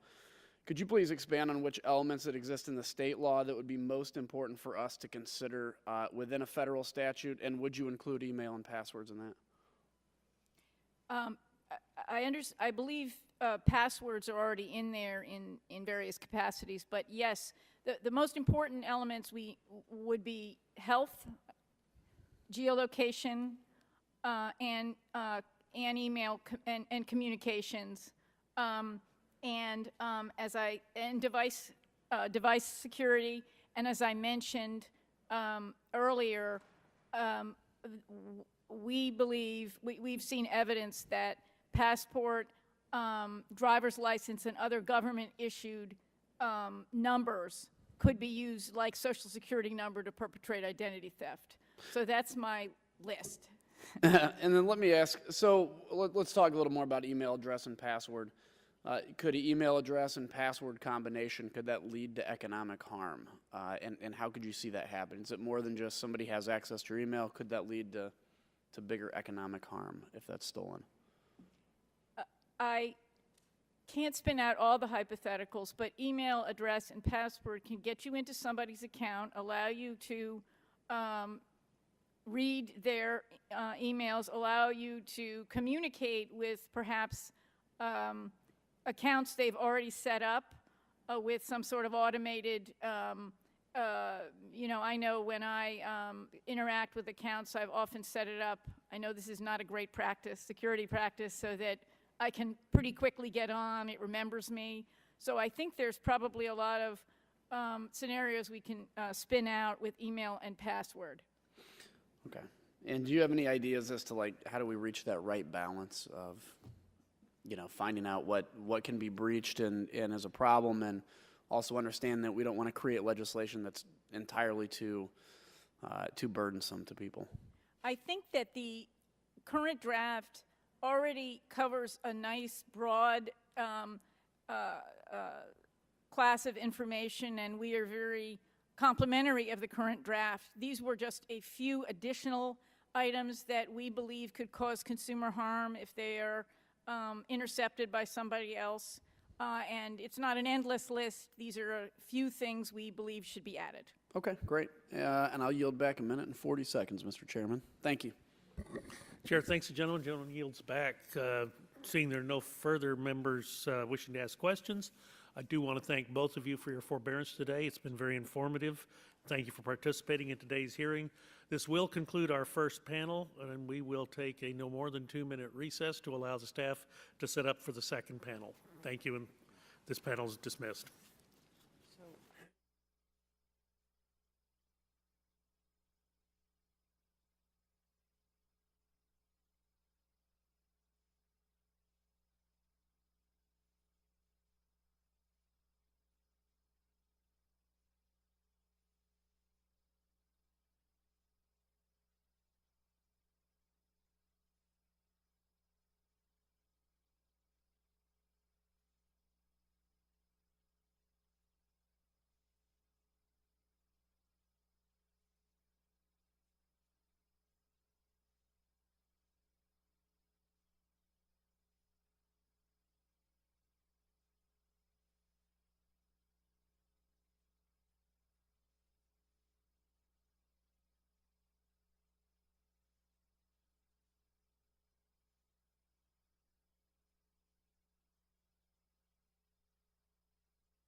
Technology Council. Mr. Leibowitz, we'll begin with you. 5 minutes for your opening statement, please. Thank you so much, Mr. Chairman. Chairman Burgess, Ranking Member Schakowsky, members of the panel. I want to thank you for inviting me to testify at this important hearing. Chairman Burgess, you and I have worked together in the past on FTC-related health care issues, and you bring a wealth of experience to your new role. And Ranking Member Schakowsky, you have been a leader on consumer protection issues going back to your work at Illinois Public Action. Just as importantly, listening to the panel and the questions, I can just tell that both of you are committed to finding practical solutions to real problems, which is why you will certainly develop many bipartisan initiatives going forward. Along with Mary Bono, your former chairman, I serve as, who's sitting over there, your former chairman, I serve as co-chair of the 21st Century Privacy Coalition. Our group is composed of the nation's leading communications companies, which have a strong interest in modernizing data security laws to bolster consumers' trust in online services and confidence in the privacy and data security of personal information. We are very supportive of the discussion draft legislation and what it seeks to accomplish. Data security is an issue that I have cared deeply about for many years, going back to my time as a commissioner on the FTC.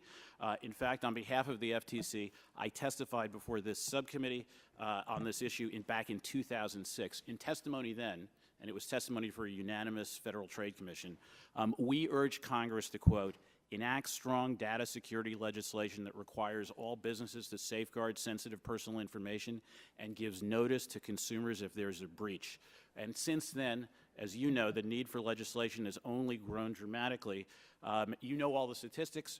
Members have mentioned them. In 2014, we saw a number of data breaches. Just this morning in the Washington Post, I read about a hack that may have exposed 11 million people, Primera customers, and their sensitive personal information.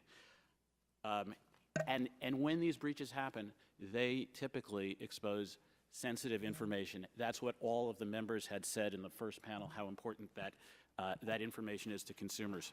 Data breaches resulting in the exposure of personal information can result in substantial harm to consumers. Companies that fail to take responsible measures to protect this information need to be held accountable. And that's why our coalition commends Representatives Blackburn and Welsh for releasing the Data Security and Breach Notification Act draft. The discussion draft contains elements we believe are essential for effective data breach and data security legislation. Let me highlight just a few of them now. First, the draft includes both breach notification standards and substantive data security requirements. While notifying consumers that a breach has occurred is important, it is ultimately of little value if companies are not required to put into place reasonable data security systems to protect consumers' sensitive information. In the first instance, these security requirements have to be strong, they should be clear, and they should be flexible to give consumers confidence while giving companies a fair opportunity to comply with the law. And as I was listening to the back and forth with Mr. Pallone and the two witnesses earlier, it seems to me that some of the information they were talking about that might not be covered by the FCC could be covered and would be covered, currently would be covered, by the FTC in its UDAP statute, its Unfair and Deceptive Act or Practice statute. We can talk about that more in the Q&A. Second, the bill would replace the ever-changing patchwork of 47 different breach laws with a single federal standard. A single federal law reflects the reality that data isn't cabined within individual states, but inherently moves in interstate commerce. Consumers in every part of the country are entitled to the same robust protections, and companies are entitled to a logical and coherent compliance regime. And only a bill with state law preemption can accomplish that. Third, the draft smartly puts enforcement authority in the hands of America's top privacy cop, the Federal Trade Commission, while also empowering each state attorneys general to enforce the federal standard. The Federal Trade Commission, under both Democratic and Republican leadership, has for many years been our country's foremost protector of data security. The FTC has brought, and you heard this before from Jessica Rich, brought more than 50 data security enforcement actions in the last 10 years, and the draft would give the FTC more powerful tools, including fining authority, which it doesn't have now, to protect consumers and punish companies for inadequate protections. And moreover, by empowering state AGs to enforce the new federal standard, the bill will ensure there are no gaps in enforcement. I think this bill is better for consumers than current law. Mr. Chairman, given the President's strong endorsement for data breach legislation, as well as the growing support of the FTC, we believe you are poised to enact a law that provides strong protections for consumers and holds companies to a single, robust standard. In short, this measure would provide a practical solution to a real problem facing all Americans, and I commend members of this subcommittee for working on a bipartisan legislation. With your permission, I ask that my full statement be put into the record. Thank you. Without objection, so ordered. Ms. Cable, welcome to the subcommittee. You're recognized 5 minutes for your opening statement, please. Thank you. Good morning, Chairman Burgess, Ranking Member Schakowsky, distinguished members of the subcommittee. Thank you for inviting me here today to testify. My name is Sarah Cable, and I'm an Assistant Attorney General with the Office of the Massachusetts Attorney General, Maura Healey. And I'm here today on behalf of my office to present some of our concerns with the bill. My comments today are informed by my office's experience enforcing Massachusetts data security and breach laws, which are regarded as among the strongest in the country. My office works hard to use those laws to protect our residents, and we believe that our consumers are better protected as a result. We are encouraged that this subcommittee recognizes a critical necessity of data security and breach protections. We share this goal. This is our most sensitive information, yours, mine, our children, our parents, our coworkers, our friends. We are all impacted, and we all deserve robust protections. We understand federal standardization is the thrust of this bill. We do, however, have serious concerns that the standards set by this bill are too low, preempt too much, and hamstring the ability of my office and that of the other Attorney General offices across the country to continue our important work of protecting our consumers. It is our concern that this bill, as drafted, data security standards are essential. This is how breaches are prevented. This is how the whole business of providing notice of breaches can be prevented. The bill would require, quote, reasonable security measures and practices. Our concern, however, is that it does not specify or delineate precisely what practices or measures are required. It may be true reasonableness is a useful standard in general, but standing alone, it's not particularly useful when trying to understand what actual practices and measures are required. We think that the only way reasonable can be determined under the bill as drafted will be through piecemeal protracted litigation, and the standard will differ from case to case and company to company. It will cause needless confusion, expense, and risk for companies who are forced to guess what measures and practices will ultimately be considered reasonable. We think Massachusetts has the better approach. It has in place data security regulations that are tech neutral, process-oriented, and importantly, describe the basic minimum components of a reasonable data security program. Some of those components are, we've heard them from the FTC earlier today, conducting a risk assessment, developing, implementing, and maintaining a written information security program, establishing computer security controls, and many others. The Massachusetts regulations are consistent with those currently in place under Gramm-Leach-Bliley and HIPAA.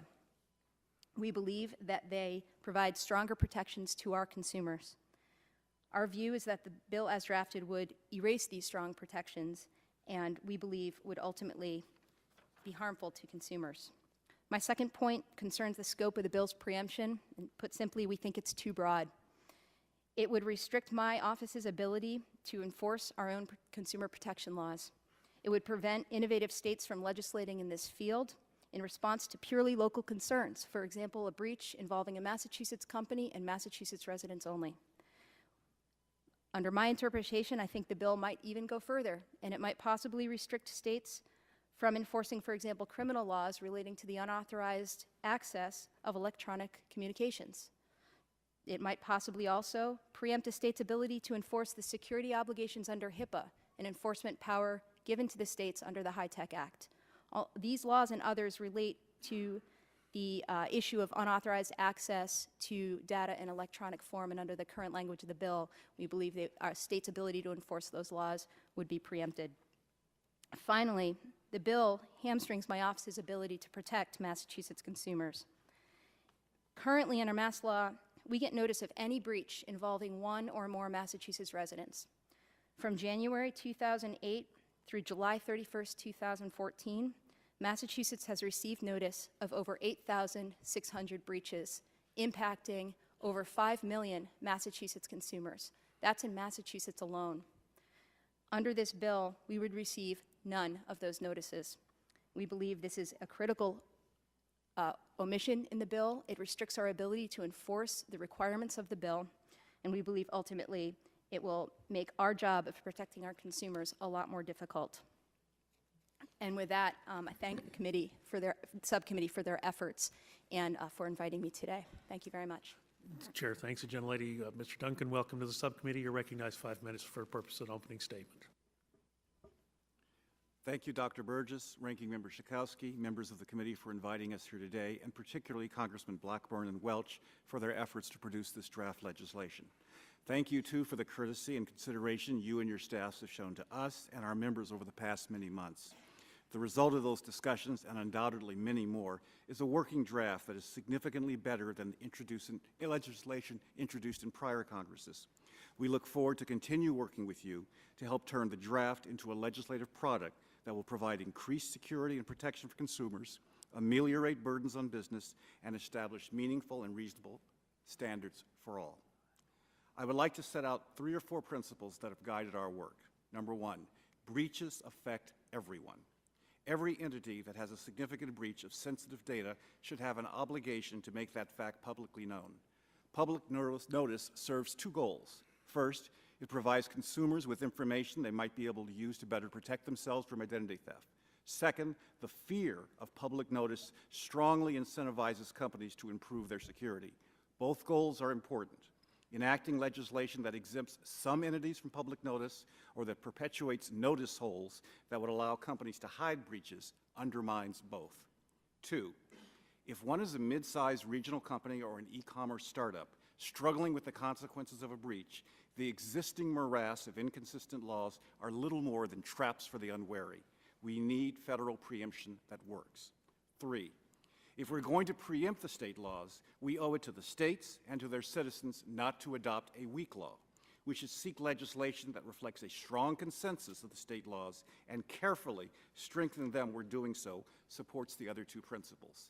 And 4, if we are to specifically adopt data security standards, they should not be defined technical standards, and they must be comprehensible and actionable from the perspective of the companies against whom they will apply. With those principles in mind, I'd like to address a few areas of the draft.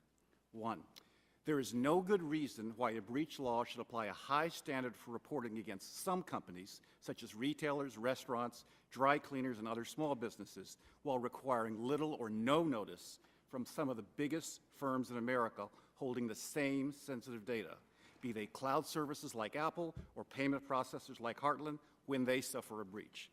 Not only does the draft excuse them from general public notice, undermining the security incentives, the draft allows big businesses to shift liability for their breaches onto smaller business. This is worse than what exists under the state laws. It must be fixed. 2, preemption. In general, the preemption language in the draft is much better than in previous Congress's bills.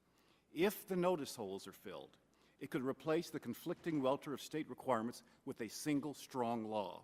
The one area for concern is a clause that specifically excludes some laws from preemption. Federal jurisprudence suggests that when that's done, the entire preemption clause could be placed in jeopardy. 3, there are portions of the draft that are inconsistent with the considered strong consensus of state laws.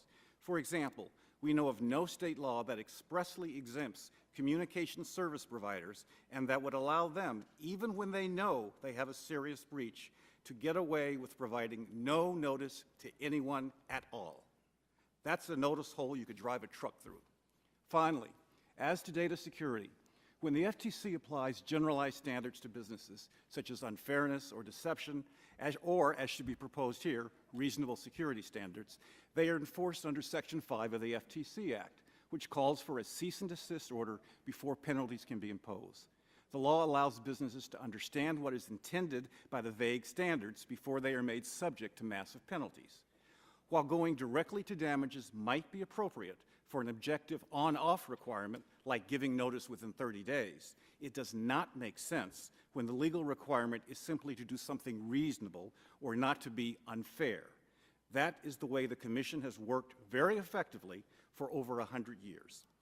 Congress should not leave companies subject to fines for practices they could not know in advance were unreasonable in the eyes of the FTC. That must be remedied. Thank you for the opportunity to speak today. We look forward to working with you to craft a strong, effective, and fair law. The chair thanks the gentleman. The chair now recognizes Ms. Moy. 5 minutes for your opening statement, please.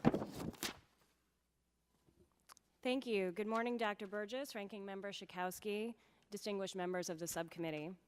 Thank you for your shared commitment to addressing data security and data breaches, and for the opportunity to testify on this important issue. Consumers today share tremendous amounts of information about themselves. Consumers benefit from sharing information, but they can also be harmed if that information is compromised. For that reason, 47 states and the District of Columbia all currently have data breach laws on the books, and several states have specific data security laws. Many states also use general consumer protection provisions to enforce privacy and security.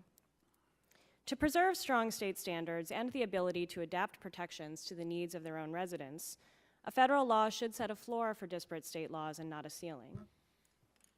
But in the event that Congress seriously considers broad preemption, the new federal standard should strengthen, or at least preserve, important protections that consumers currently enjoy.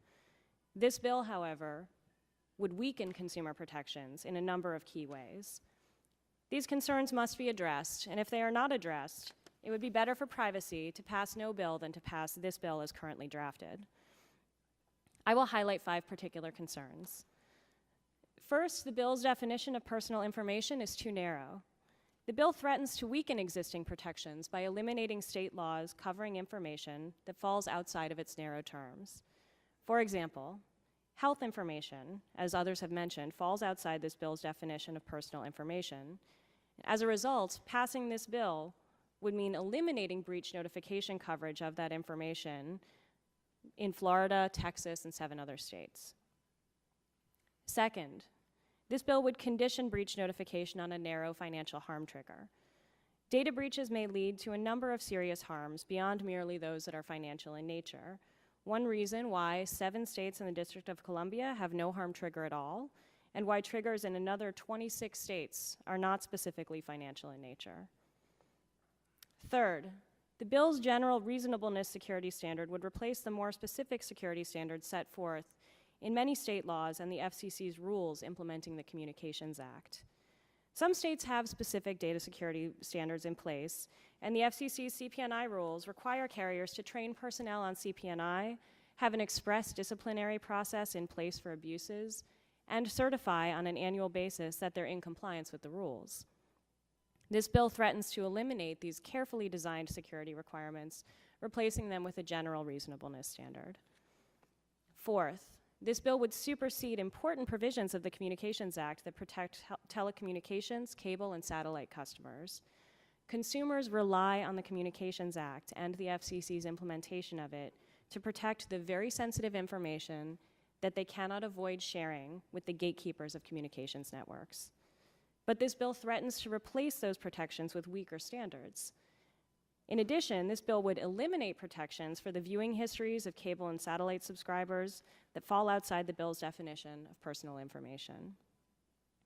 The proposed reduction of FCC authority could not come at a worse time for consumers, right as the FCC is poised to apply its Title II authority over data security and breach notification to broadband.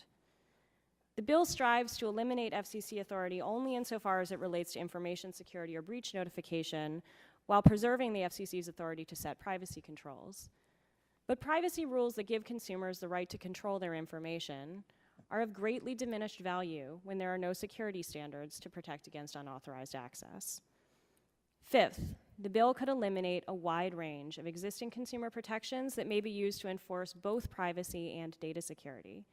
The bill is designed to preempt state law and supersede the Communications Act only with respect to information security and breach notification, but in practice, it will be exceedingly difficult to draw the line between information security and breach notification on the one hand, and privacy and general consumer protection on the other.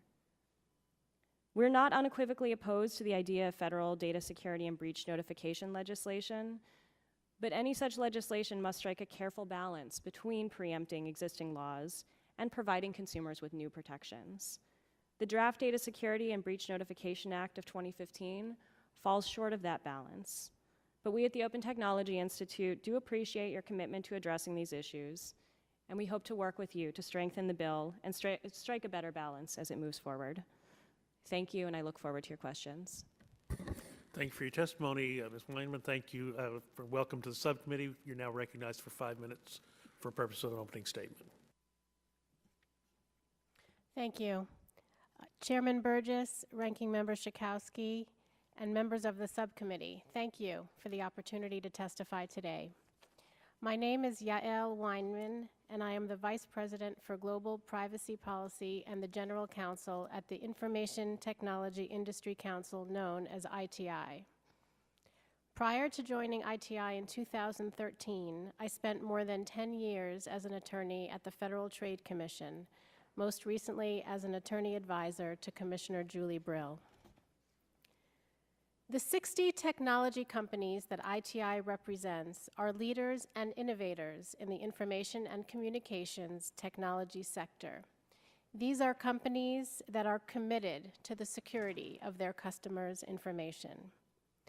The reality remains, however, that while organizations race to keep up with hackers, these criminals attempt to stay one step ahead. And when a network is compromised and personal information has been breached, individuals may be at risk of identity theft or financial fraud. Consumers can take steps to protect themselves from identity theft or other financial fraud following a data breach. Federal breach notification legislation would put consumers in the best possible position to do so. In the written testimony I provided to you in advance of this hearing, I included the set of 9 principles that ITI recommends be included in federal breach notification legislation. The draft legislation that is the subject of this hearing reflects a number of these important principles. I highlight 3. First, the legislation preempts the existing patchwork in the United States of 51 different regimes. That's 47 states and 4 territories. Such preemption is critical in order to streamline notices and avoid consumer confusion. Second, the legislation's timeline for notification recognizes that notification can only take place once an organization determines the scope of the data breach and has remedied vulnerabilities. The timeline included in the draft legislation also permits the necessary flexibility to enable companies to delay notification at the request of law enforcement. Third, the legislation does not require notification if data is unusable, recognizing that powerful security tools have been developed that avoid risks if data has been compromised. ITI appreciates how these 3 important elements are incorporated into the draft legislation. Greater clarity and discussion is needed, however, in a number of areas, and I highlight 3 today. First, the description of the level of risk and the potential ensuing harm that would trigger the notification appears to be broad. The threshold of reasonable risk combined with the phrase economic loss or economic harm could lead to over-notification. It is unclear how economic loss or economic harm is being distinguished from the phrase financial fraud that also appears in the text. Year after year, identity theft tops the list of consumer complaints reported to the FTC. And identity theft or financial fraud are the appropriate triggers for providing consumer notice. And upon notification, consumers can then take the necessary steps to protect themselves. Second, with regard to the timing of notification, as currently written, the timeline for a covered entity to notify consumers if a third party suffered a data breach is unclear. The third party needs to remedy vulnerabilities and restore its systems before the covered entity provides notice. The draft should be clarified that the third party will be given the opportunity to restore its system prior to the point in time that the covered entity is required to provide notice to consumers. Third, the maximum penalty amounts set in the draft legislation are high. $2.5 million maximum for each violation of the data security section, and a $2.5 million maximum for notice-related violations arising from a single incident. These amounts appear punitive and do not seem to reflect that an organization that suffered a data breach in most cases is the victim itself of criminal hackers. As ITI and its member companies continue to study the draft and as we gather feedback, we look forward to sharing that with members of the committee. Thank you, and I'm happy to answer any questions. Chair thanks the gentlelady, thanks all the witnesses for your forthright testimony today. We'll move into the question and answer portion of this panel. Recognize myself for 5 minutes for questions. And Mr. Leibowitz, if I could, let me start with you. You're familiar with the draft legislation before us. Do you think consumers would be more or less protected with respect to information held by telecom providers under this draft? I think, look, my view is that consumers, if this bill were to pass tomorrow, be signed into law, consumers would be in a better position. And let me just tell you why I think that. First of all, the nation, the FTC, as the witnesses, both witnesses acknowledged in the previous panel, has been a leader, America's top consumer protection cop, including in the data security area with more than 50 cases and hundreds of investigations. There is an emerging consensus, and I think this is critically important, that the most appropriate way to protect personal information, and this is at the core of your bill, is with strong but flexible data security standards. It's not with prescriptive rules. And there's also an ever-changing patchwork of state legislation. Now, I have seen legislation when I was at the FTC that sometimes took state AGs entirely out of the business of enforcing the law. You do not do that. And I think that's critically important because you want state AGs to be a top cop here. And nobody wants to see any gaps in legislation. I do not read this legislation as having any gaps, but we certainly want to work with you if that seems to be to do some tweaking if that's necessary. Well, and I thank you for that response. So just in general, with your experience as chairman of the Federal Trade Commission, you would interpret this draft legislation as strengthening consumer protections across the board? I do, and let me just come back to one question because it came up in the first panel about the issue of dual jurisdiction, and I understand that sometimes the FTC and the FCC work together, and sometimes they can work together as a very collaboratively. But just as I believe that the FTC should be the sole federal enforcer of data security, because I think it does a really good job and it has expertise and it's concentrated on that for decades, really going back to the Fair Credit Reporting Act passed in the 1970s. I also wouldn't want to see, for example, the FTC go into the business of spectrum auctions, right? That's something that the FCC does really well. It's a terrific agency at that. And, I think you should just let each agency play to its strengths and to its expertise. There shouldn't be any gaps in the legislation. I don't believe there are. But that's a way I think to sort of improve the protections that companies have to have and ultimately improve the lives of consumers. Thank you, sir. Ms. Weinman, let me just ask you, you're a former FTC attorney advisor. Tell me what you see as the difference between privacy and security. Thank you for the question. Privacy relates to how an organization uses data, with whom it chooses to disclose that data. Security relates to the underlying security of that information and the access to which would be unauthorized. That, to me, is the key word in distinguishing between privacy and data security. And is that difference important for this subcommittee to consider in its drafting of the bill?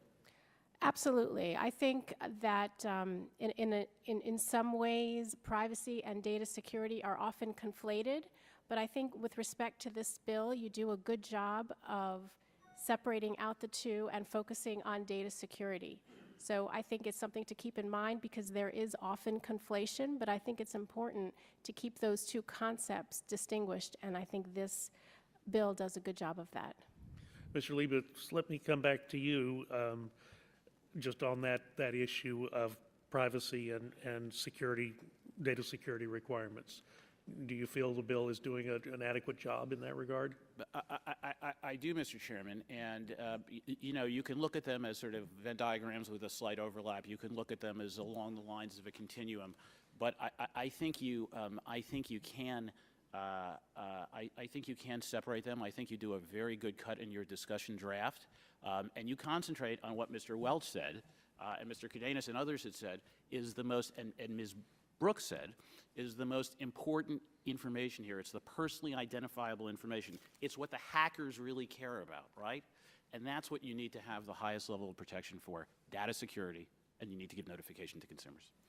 Very good. My time's expired, and I will yield back. I just want to, time for questions is limited, and I do have some questions that I'm going to submit and ask for a written response, Ms. Cable, in particular for you and some of the issues that happened around the HITECH Act of Massachusetts. But I will do that in writing, and I'll recognize Ms. Schakowsky. 5 minutes for questions, please.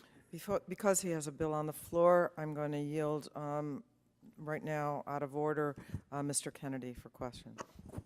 I want to thank the ranking member for the generosity, and Mr. Chairman, thank you for calling the hearing. To all of our witnesses today, thank you for spending the time. Thank you for your testimony. I had the pleasure of introducing Ms. Cable this morning from Massachusetts, so thank you for being here, ma'am. And wanted to get your thoughts as a enforcement lawyer from Massachusetts. We've heard a number of criticisms of the draft bill today, but I'd much rather focus on how we can make this bill stronger or the data security and breach notification aspects a bit better. So in your opinion, ma'am, what are some of the most critical data security standards in Massachusetts law that you believe are not represented within the framework of the proposed bill? Sure, of course, and I will echo what was previously said by the FTC and I alluded to in my testimony. This is a framework that includes, at the first step, an evaluation and assessment. What personal information does a company have? Where is it? How do they use it? What are the reasonably foreseeable risks to that information, both internal and external? It's that process of taking stock and evaluating what the risks are that is not reflected in this current draft of the bill that I believe is critically necessary. And you can see that reflected in Gramm-Leach-Bliley standards and I believe the HIPAA security rule as well. Stemming from that process are then the safeguards that need to be put in place. Again, Massachusetts law leaves open and gives companies some flexibility. What are the specific safeguards? They include things like restricting employee access to information on a business need basis only. It includes simple things you might not even think about, changing passwords when someone leaves the company, for example.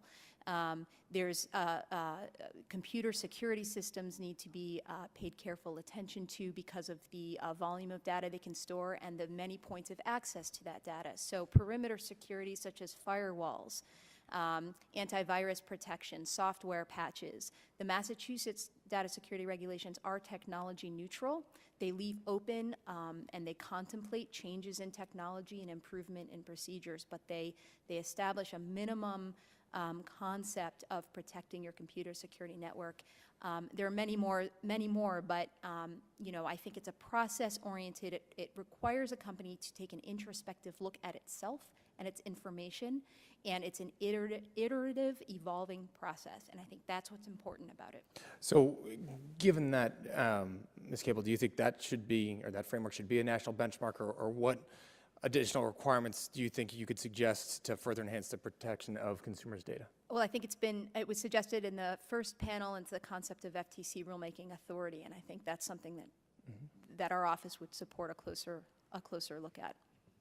And maybe that's the answer to this next question, but how can we ensure that the data security standard is responsive to rapidly evolving technologies and increasingly sophisticated cyber attacks? I think giving the FTC the authority and flexibility to enact regulations that are sufficiently flexible and responsive is one way to do it. And I think I haven't heard anyone espouse the opposite of this proposition, which is these need to be neutral, they need to be flexible. There is a way to do that. There are established frameworks in federal law that do that. So if I just, we've got about a minute left, and a discussion that's come up over this legislation a couple of times now is over preemption. And so in your mind and as a practitioner, can you give us some suggestions on, does it have to be all or nothing? Or are there some ways we can preempt some things, like the content of the notice, for example, but not others to allow for that flexibility? Absolutely, yes, thank you for the question. I think preemption absolutely does not need to be an all or nothing approach. We've heard the patchwork 47 or 51 different data notice regimes, approximately 12 data security standards. What I hear more regarding a compliance burden is with responding to a breach versus how do you prevent a breach in the first instance. I think there is some work that might be done in limiting the scope of the preemption to address the specific burdens that are being articulated and enable a rapid response to a breach. But I think the states are innovative in the field of data security. I think they're nimble. Our view is the preemption is just simply too broad. I've only got about 10 seconds left. I might submit in writing a question about any concerns of the enforcement mechanisms or the limits on the civil penalties for your consideration. Thank you for coming here. And if I could add just one point to respond to your question. I mean, these are very, it's on my time, or it's not on your time. It's up to the chairman. If the chairman would give unanimous consent, thank you. Again, you raise very good questions about how to think through the next iteration, and obviously we want to work with you to do that. Great, thank you. I appreciate it. Chair thanks the gentleman. Gentleman yields back. Chair recognizes the gentleman, lady from Tennessee, Ms. Blackburn. 5 minutes for questions, please. Thank you all, and I appreciate the conversation and that you would be here and weigh in on the discussion draft. Mr. Leibowitz, I have to say it looks normal and natural to see you at that witness table, and we're happy to have you back. Ms. Weinman, I want to come to you first. We haven't talked a lot about the third-party notice obligations. So I would like to have you walk through what you see as the strengths and weaknesses of the third-party notice obligations. Thank you for the question. I'll begin by setting the stage with some defined terms. So the covered entity is generally the entity that has the relationship with the customer or the consumer, use whichever word you're more comfortable with. And then the third party, or another term used in here would be a service provider, is the one that might perform services on behalf of that covered entity, but would also have personal information in their possession as a result of their B2B relationship with the covered entity, business to business. So the gap that I pointed out in my oral statement is that it's unclear when the covered entity would be required to provide notice to its customers when the third party suffered a breach. It's very clear when the covered entity would have to provide notice when it itself had been breached. But when the third party had been breached, it's unclear whether the timeline begins when that third party has had the opportunity to determine the scope of its breach and had taken steps to remedying vulnerabilities and restored its systems. Okay. Let me ask you something else. You mentioned the amount of compliance time with businesses having to comply with all the different state laws. So is there any way that you can quantify what they save to businesses by having preemption in place and having a national standard? Have you thought through it in that regard as the cost savings to business? I don't have a quantifiable number in terms of compliance costs. That's not something that I have put together. I can point out, though, in terms of the compliance costs would be considerable considering the legal time, the redirection of resources that could be devoted to other critical areas once a data breach occurs is also a question of opportunity cost. If you're spending a lot of time figuring out your notice regime with 51 different frameworks, that is taking time and money away from other areas that you can be focusing on following a data breach. Mr. Duncan, I saw you shaking your head. Let me come to you on that because you mentioned in your testimony that you all have for years called on Congress to do something on breach notification. You also talk about modeling a federal bill on strong consensus of existing state laws, and in the context of third-party notification, all of the existing state laws require notice from a third party to a covered entity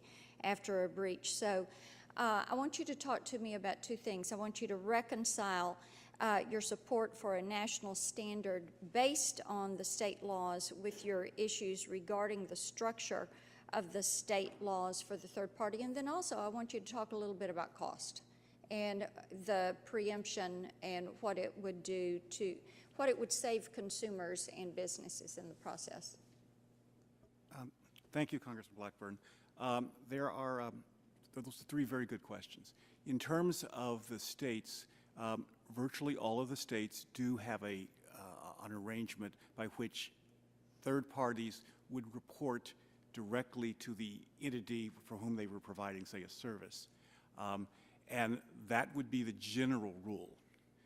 What has become increasingly clear to a number of state attorney generals is that trying to provide notice like that in every situation actually will not provide effective notice. There is an example, for example, in our testimony that talks about the Heartland breach, which was a huge breach, 80 million data points, I believe, released.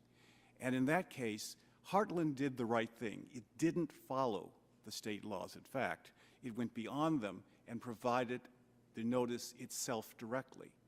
Had they done otherwise, because Heartland was a payment processor for hundreds of retailers, it would have told each of them, and each of them would have had to tell all their customers about Heartland's breach. So consumers would have received hundreds of notices for what was actually one breach. So there's becoming a realization among the state AGs that we really should be focusing on effective notice rather than this structured notice that's contained in some of the state laws. So it's an evolution of that. This presents a double problem when we go to the subset that Ms. Weinman just talked about, which was service providers, because in this case, under the draft language, in some circumstances, they would provide no notice at all. And that certainly shouldn't be a situation that someone who knows they have a notice, knows they have a breach, can find themselves in a situation in which they say nothing to anyone, not even to law enforcement. And finally, as to costs, this is a very significant consideration. You must consider that this law is going to apply not just to the largest companies in America. It's going to apply to the first person who has 15 dry cleaner front shops. How much will he or she have to stay up at night wondering about whether or not they have met an amorphous data security standard to going forward? And that imposes tremendous costs on the operation of our businesses. Mr. Chairman, my time has expired and I will yield back, but I would ask Mr. Leibowitz, I could see that he was trying to respond to that, just to submit in writing his response, or someone later can call on him for his response to that question. Thank you. Chair thanks the gentlelady. Gentlelady yields back. Recognize Ms. Schakowsky, 5 minutes for questions, please. Thank you, Mr. Chairman. I haven't heard anyone except for Mr. Leibowitz say that if the bill were to pass as is, that consumers would be better protected. I didn't hear the first panel or the second panel.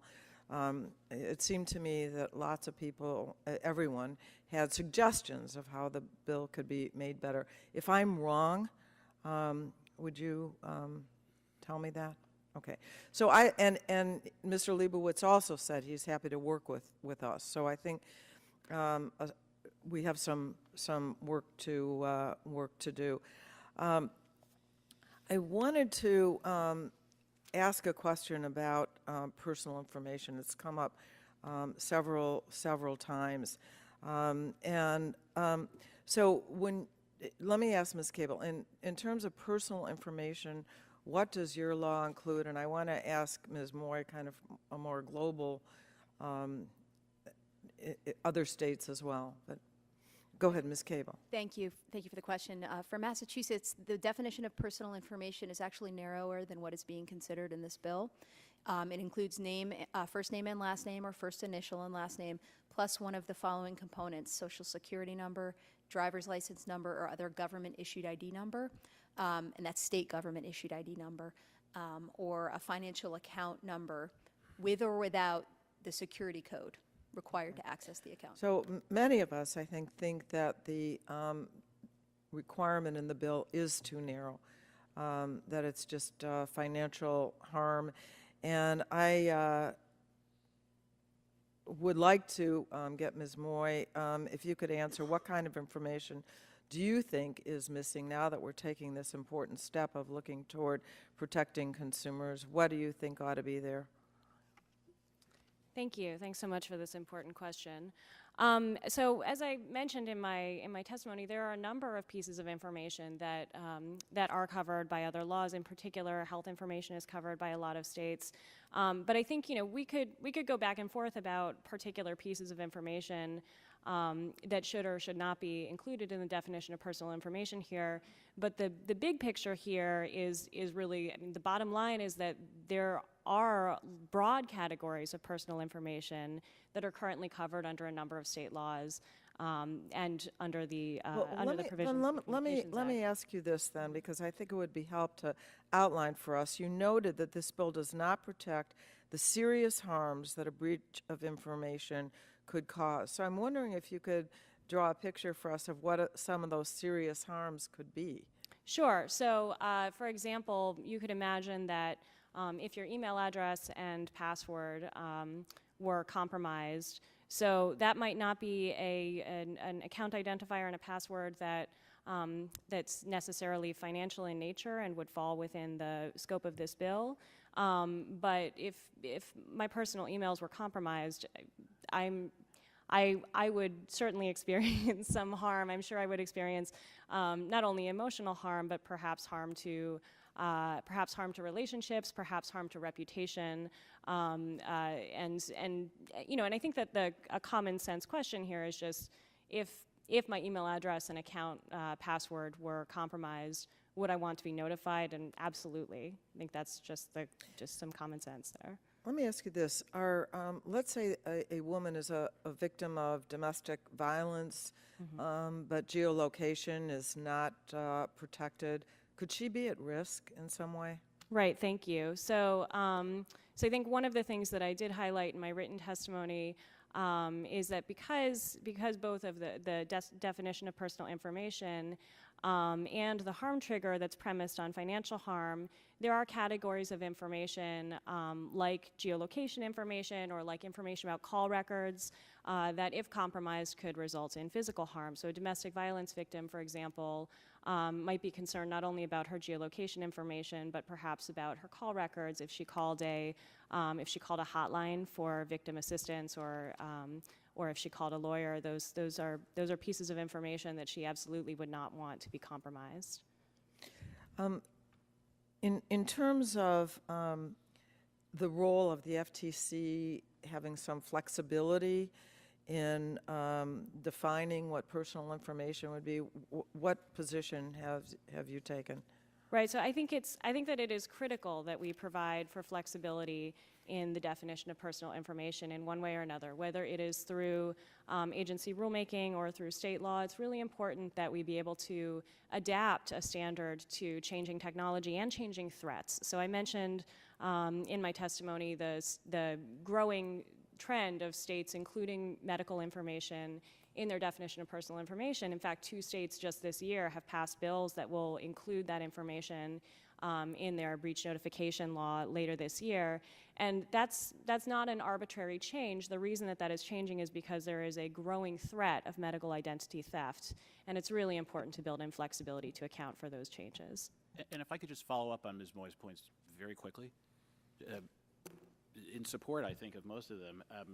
You know, I think geolocation, and your point, I think geolocation is critically important. When we were at the FTC, we expanded geolocation under COPPA to be a condition precedent. It's something you may want to take a look at.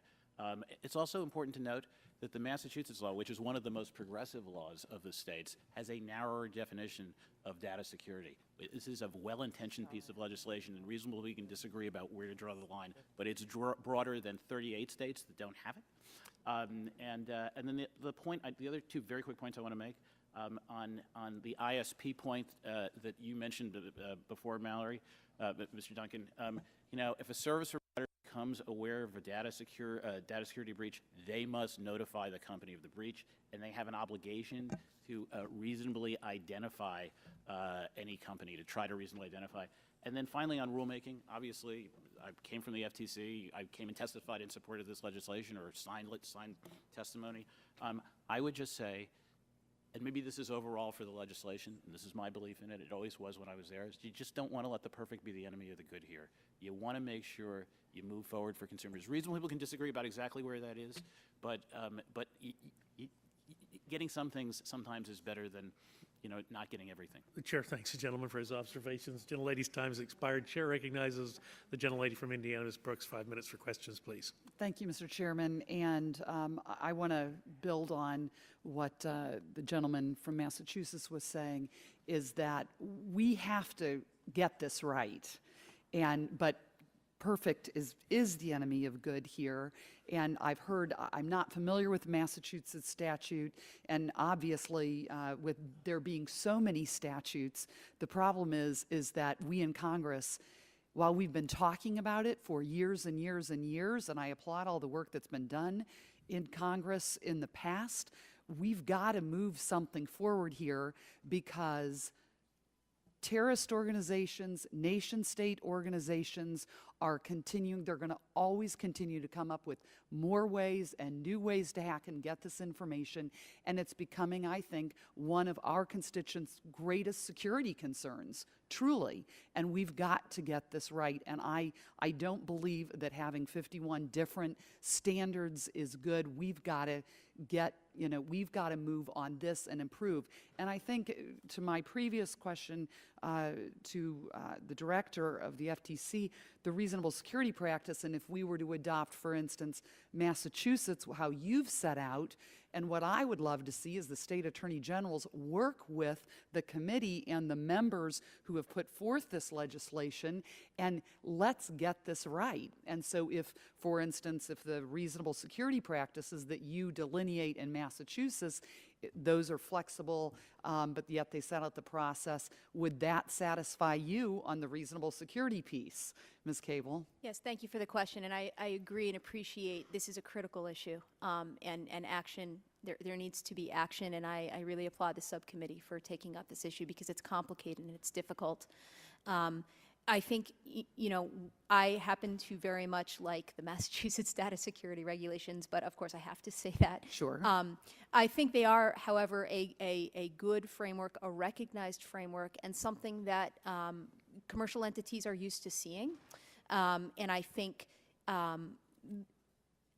the issue with preemption, what makes it concerning to us, is the standard of data security that is being set. We don't think it's sufficiently defined, and therefore we think as a result it may not be sufficiently robust. And so, at least from Massachusetts' perspective, this is not better off for our consumers if reasonable security measures and practices result in a downward harmonization across the nation of a lower standard of security. And I might add, lower security, logically, I think, will result in an increase in incidents of breaches, an increase in notice obligation, and an increase of all of the problems we're discussing today. I really think the data security standard is a critical element. I think the reasonableness standard is maybe a good lodestar guidepost, but the measures and practices need to be more defined. Mr. Leibowitz, would you like to comment on those remarks?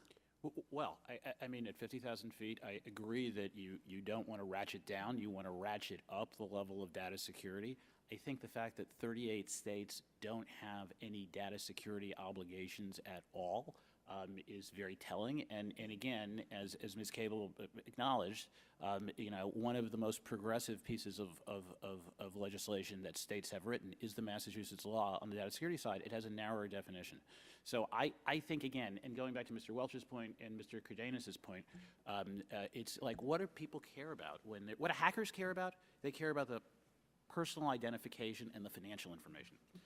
And what do consumers care about? And at the FTC, and the FTC continues to do great work here, they care about their social security. They care about their social security number. They care about their financial information being taken. They care about economic harm more than anything else. And that's what drives this problem more than anything else. It's not ideological groups. It's people engaged in fraud and criminal activities that the FTC and state AGs have been prosecuting. We'll continue to be able to do in the bill. Thank you. And one completely different issue, Ms. Wyman, you talked about the providers must restore their system, that entities should restore their system before notification. Can you explain why that would be necessary when it does seem that speed in getting out notifications, although we know that often those who are breaching and hacking can sit on this information for years. They don't often use it immediately. But why do you propose that an entity needs to have the time to restore its system, as you said, before notification? As currently drafted, the bill does allow that restoration of system on for a covered entity, and I think it's critical that that be the case, because if an entity provides notification, it's essentially making public that its system has been compromised, and it could render itself further vulnerable to additional attacks by those same hackers or other hackers. So I think and applaud the subcommittee for recognizing that that point in time when notification should begin should be at a time when the system has been restored. Thank you. I yield back. Chair, thanks, gentlelady, and Chair recognizes the gentleman from Vermont, Mr. Welch. Thank you very much. I want to take up a bit from where my colleague, Ms. Brooks, was with the Attorney General's Office for Massachusetts. First of all, thank you for your testimony. Second, thanks for the good work that Massachusetts does. Third, we're pretty proud of our Attorney General in consumer protection in Vermont, and they have a standard in an aggressive, they have a solid standard in an aggressive consumer protection division like you do. And they've made some of the same arguments to me about this bill that you just made, so message received. But I just wanted to go through a few things. Number one, the bill does use this term reasonableness, and I think there has been a debate, even on all sides, including among consumer activists, whether something that's flexible has the potential to meet the challenges as they emerge, as opposed to what I heard in your testimony is a more detailed set of guidelines that's, according to your testimony, is working for you. But I guess I'm just looking for some acknowledgement that there's a legitimate argument to approach it in a prescriptive way or in a general way that gives a little more flexibility to the enforcer, in this case, Massachusetts. Would you agree with that? Yes, thank you for your question. And I'd reiterate, I work closely with colleagues from the Vermont Attorney General's Office. It's a fantastic office, and I enjoy working with them. I think the issue of data security standards and whether they're flexible or prescriptive, I think you can have standards that articulate components of what a data security system framework should look like, but an awful lot of flexibility with how you meet those standards. Well, right, and that's where it's genuinely difficult, because, you know, if Ms. Brooks was able to get all the attorney generals to come up with what was the best approach, that might be persuasive to all of us, because there's Republican and Democratic attorney generals out there. A second thing that I wanted to talk about is this question of obligation on the part of the companies. There is an enormous incentive for thieves, criminals, to try to hack our information. They get our money. There's an enormous incentive. I'm looking for all of you, your reaction on this, for companies to have their computer systems be as safe as possible, because they're victims too in this case. And look what happened at Target. People lose their jobs. It is brutal on the bottom line for these companies. So I see that as a practical reality that we can take advantage of. I mean, is that consistent with you as an enforcer? I would absolutely agree. And I would note, much of my effort is not spent trying to find gotcha moments and Right. enforcing.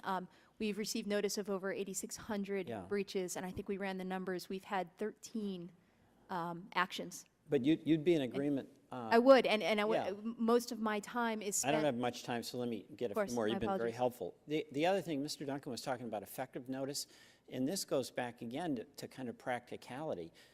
If I get these bank notices when I do this mortgage refinancing, it literally gives me a headache. And I get less information. All I need to know are three things. What's my rate? What's my interest rate? When's the payment due? And what's the penalty if I don't meet the time? That's all I need to know. And so this effective notice issue, I think, is something that on a practical level all of us want to take into account. So let me go, Ms. Moy, to you. I want to, first of all, thank you and your organization for the great work you've done, and also for being available to try to answer my questions. Thank you. You had mentioned something that every single one of us would be really concerned about. If there was any way that we were passing legislation that was going to make women of domestic violence more vulnerable, all of us would be against that. Okay? So I don't see in this legislation how that's happening. But if, in your view, it is, I would really welcome a chapter and verse specification as to what we would have to do to make sure that didn't happen. And I think we'd all want to be on board on that. So could you help us with that? Thank you. Thank you. I appreciate that question, and I've appreciated working with your office as well. So I think this question mostly gets to what standard is set for the harm trigger, right? I mean, because there are certain types of information or certain situations where information may be compromised or accessed in an unauthorized manner, and you could look at that situation and say, this information really couldn't be used for financial harm, or we think it's unlikely that that was the motivation of the person who accessed that information. My time is running up, so I apologize for interrupting, but if you sent us a memo on that, and absolutely, Attorney Cable, if you sent us some specifics, I think that would be helpful to the committee, because I know Ms. Schakowsky was very interested in a lot of the points you made, as well as all of us, I think. Absolutely. Thank you. I yield back. Chair, thanks. The gentleman chair recognizes the vice chair of the subcommittee, Mr. Lance. 5 minutes for questions, please. Thank you very much, Mr. Chairman. Mr. Leibowitz, in your opinion, what benefit have class actions brought to consumers after a data breach? Well, let me start by saying I think class actions have an enormous value in a lot of areas, civil rights areas, others as well. In this area, I don't think that class actions have much class actions have much benefit, except for the lawyers who bring them. And what they also do is they incentivize, or they create incentives, I think, for companies to emphasize legal protections rather than actual reasonable data security. And I'll just make sort of one other point, which goes back to the FTC, which is if the FTC brings a case and it gets compensation for consumers, all of that compensation goes back to the consumers. They $200 million to 400,000 people who were victims of mortgage service fraud by Countrywide, and that's one other benefit. But I also believe that class actions can be vitally important, as I'm sure you do in some areas. In other words, your point is that when the FTC does it, the FTC personnel are in the public sector, and the full benefit goes to those who have been harmed. Yes, yes. It's an indication why we should be supportive of our federal workforce and state agencies also. And for colleagues who serve in federal service. Would others like to comment on that?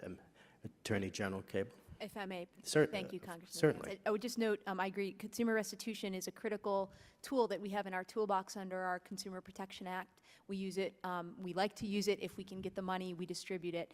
I noted under this version of this bill, it does not expressly allow us to seek consumer restitution. and it also denies the consumer a private right of action. We think that that is a bit of an oversight in the event a consumer is actively harmed here. State AGs under this bill would not be able to seek consumer restitution under one interpretation. Thank you, Attorney General. Mr. Leibowitz, do you wish to comment further or not? No, thank you. Ms. Weinman, do you have a concern about state common law claims adding additional security or notification requirements for companies if a federal law is enacted? I think that this bill strikes a useful balance in preempting the current state data security requirements and the breach notification. So I think this bill strikes a good balance in that area. And you believe that because the country would move forward uniformly, and this would be something that would be on the books for the entire nation? Yeah, and it would streamline the notification process across the board, across the 51 regimes for which I have, you know, a 19-page chart. So I think that would definitely be useful. Yes, thank you. Mr. Chairman, I yield back the balance of my time. Chair thanks the gentleman. Chair recognizes the gentleman from New Jersey, Mr. Pallone. 5 minutes for questions, please. Thank you. And I've been to like 3 different meetings since I was last here, so hopefully I'll be understandable here. Under current law, the FTC does not have enforcement authority over common carriers, including telecommunications, cable, and satellite services. And the discussion draft lifts the common carrier exception to allow the FTC to bring enforcement actions for violations of the provisions of this bill. And I wanted to ask each member of the panel, and I'm just looking for a yes or no because I have a whole series of things here. If you could just say yes or no. Assuming the draft did not include preemption of the Communications Act in Section 6C, do you support lifting the common carrier exceptions in the context of data security and breach notifications? Yes or no? Start to the left. Yes. Ms. Cable? I apologize. I think I'm out of my expertise, so. You have no response. I have no response. All right, Mr. Duncan. We don't have a preference as to which agency covers it. That's the fine. only requirement is that everyone be covered. Okay, Ms. Moy, yes, no? If it did not eliminate provisions of the Communications Act, yes. Okay, and our last. I'll give a similar response to Mr. Duncan, that it's not an issue that would implicate ITI members, so I'm not expressing a preference one way or the other. All right, now I just want to ask my next 2 questions of Ms. Moy because I may not have a lot of time. Lifting the common, I have 2. First, lifting the common carrier exception without nullifying the data security and breach notification provisions of the Communications Act would mean that there are 2 cops on the beat, so to speak. So what are the benefits to joint jurisdiction among the FCC and the FTC? To Ms. Moy only. Thank you so much. So I think one of the major benefits is that the 2 agencies have different strengths, and they could work together to use their strengths to complement each other and ensure the best protection for consumers. For example, the FCC is primarily a rulemaking agency that uses its authority to set standards prospectively, and the FTC is primarily an enforcement authority. It would be really nice if they could work together to establish the standards in the first place and then enforce them in the second place. I think also the FCC has a lot of very important expertise in this area, working with telecommunications networks and other communications networks, and the focus on privacy is a little bit different. The focus on privacy at the FCC is more about the reliability of the networks and the fact that consumers have no choice but to share information with these very important networks in their lives. Whereas the focus at the FTC on privacy is a little bit more about what's fair with respect to consumers. And again, it would just be really nice if those agencies could work together in that area to use their expertise, their respective expertise in a complementary manner. All right, then I have a second one to you only, and if I have time, I'm going to go to the others. Do you think there are any drawbacks to having FTC and FCC enforcement? Are you concerned about consumers being confused by having 2 enforcing agencies? I'm not concerned about that. I think that that where we have seen agencies work together in the past, I don't think that there really is confusion for consumers. For example, I'm sorry, I'm blanking, but the FTC and the FCC have worked together on the, for example, do not call and cramming and slinging of telecommunications customers, and I really don't think that there is any risk of confusion for consumers of having those agencies work together. All right, one more question. I'll start with you, and then we have time. We'll go to the others. Do you have any suggestions for how legislation can ensure that companies are not burdened by duplicative enforcement? I'm sorry, that companies are not burdened by? By duplicative enforcement. Any suggestions for how legislation can ensure that companies are not burdened by duplicative enforcement? Well, I think that, I mean, the premise of the question is that duplicative enforcement is necessarily more burdensome for companies, and I don't think that that's necessarily the case. You know, as I said, the FCC and the FTC can work together and use to formulate standards and enforce them in a uniform way. And I think that they would have an incentive to do that so as to maximize the efficiency of their resources toward that goal. And I think that that incentive would sync up quite nicely with the incentive of companies of having the two agencies work in step with each other so as not to seem like two totally separate regimes. All right, thanks. I think I've run out of time, Mr. Chair. If I might just mention on that point. Yep, please. Under the structure of the bill, both the FTC and the state AGs would have enforcement authority, and that's an option that works at least in that context. From our perspective, as long as everyone has the same obligations and duties and responsibilities, then it's less of an issue. Yeah, and the only thing I would add is that there is a sort of an evolving consensus that what you really want, Mr. Pallone, is a flexible enforcement standard that's strong with enforcement. And you also want to treat the same information the same way, not under different regimes. So, you know, Google can collect information, Verizon can collect information, Comcast can collect information, a variety of other companies can. And for the most part, I think where this bill wants to go is in the data breach context, and in the data security context, more importantly, treat them equally. Chair, thanks, gentlemen. Gentleman's time has expired. Chair recognizes Mr. McInerney. 5 minutes for your questions, please. Well, I want to thank the chairman and the ranking member for allowing me to participate in this hearing, even though I'm not a member of the subcommittee. I appreciate that. And I want to say I appreciate the efforts of my colleagues, Mr. Welch, Mr. Burgess, and Mrs. Blackburn for crafting this bill. It's clearly needed. It may not be perfect yet, but it can be improved, and it's much better to start from the draft than to have to start over. So I have a couple of questions here. Ms. Weinman, you mentioned that the civil penalties for breach of notification are excessive for a company that's a victim of a criminal act. Do you think it would be okay to lower the penalties or to have some flexibility? And if you think flexibility is the way to go, how can you do that in this kind of a bill? I think lowering would be a good step, and I think there is flexibility built in to the assessment of civil penalties within the bill, but I think lowering the maximum penalties would make sense in the context of the fact that companies themselves are the victims of criminal hackers. So there is some discretion with regard to civil penalties within the bill.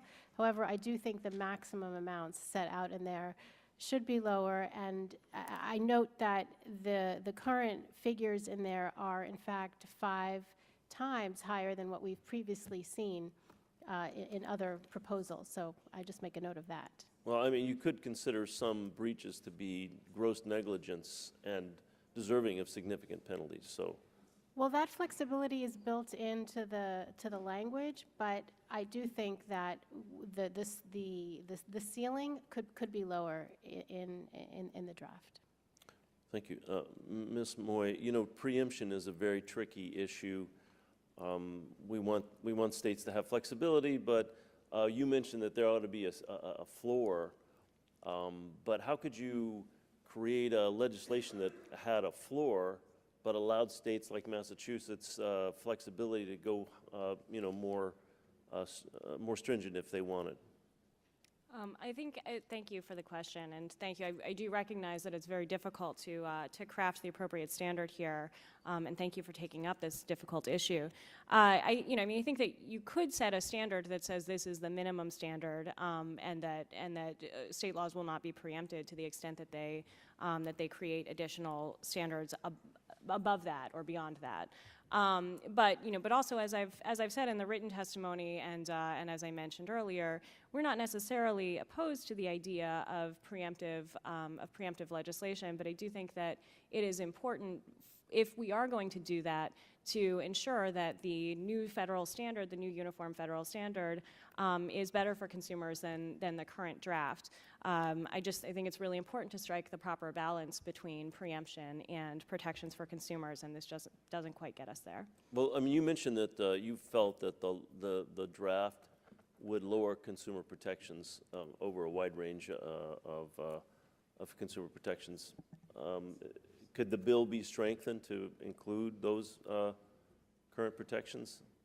I believe that it could be, and I think I'd be very happy to work with the subcommittee to figure out ways that we could get there.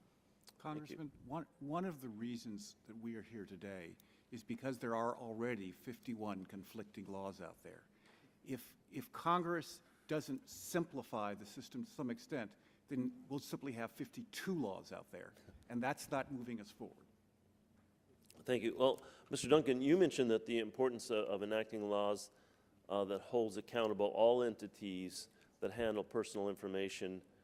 Can you discuss how you would improve the draft legislation to modify the covered entities?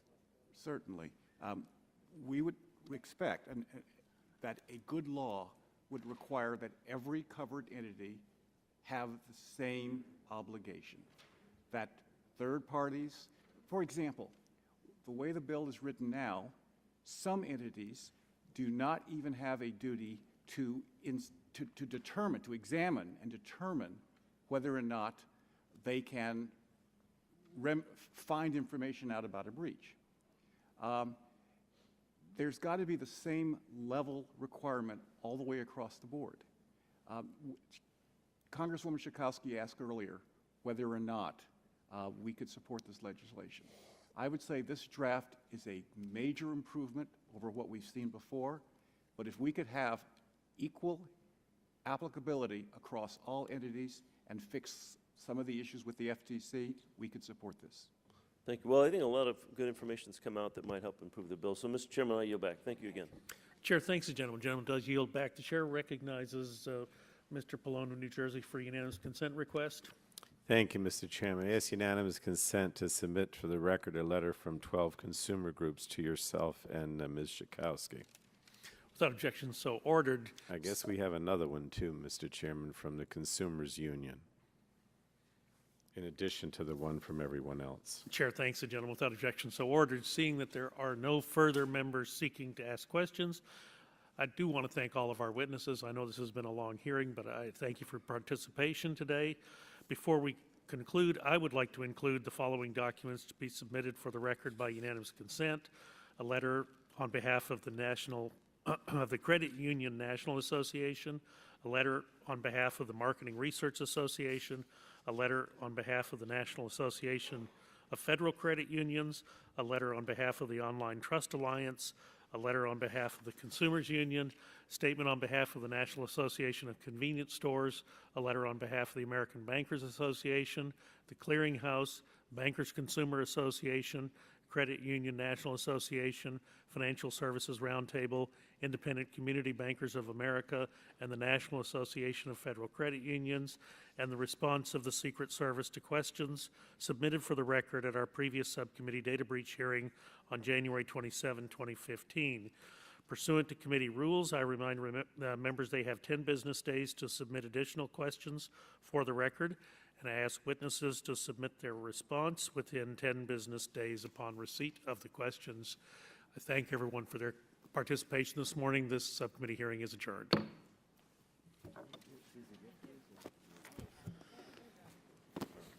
You're right.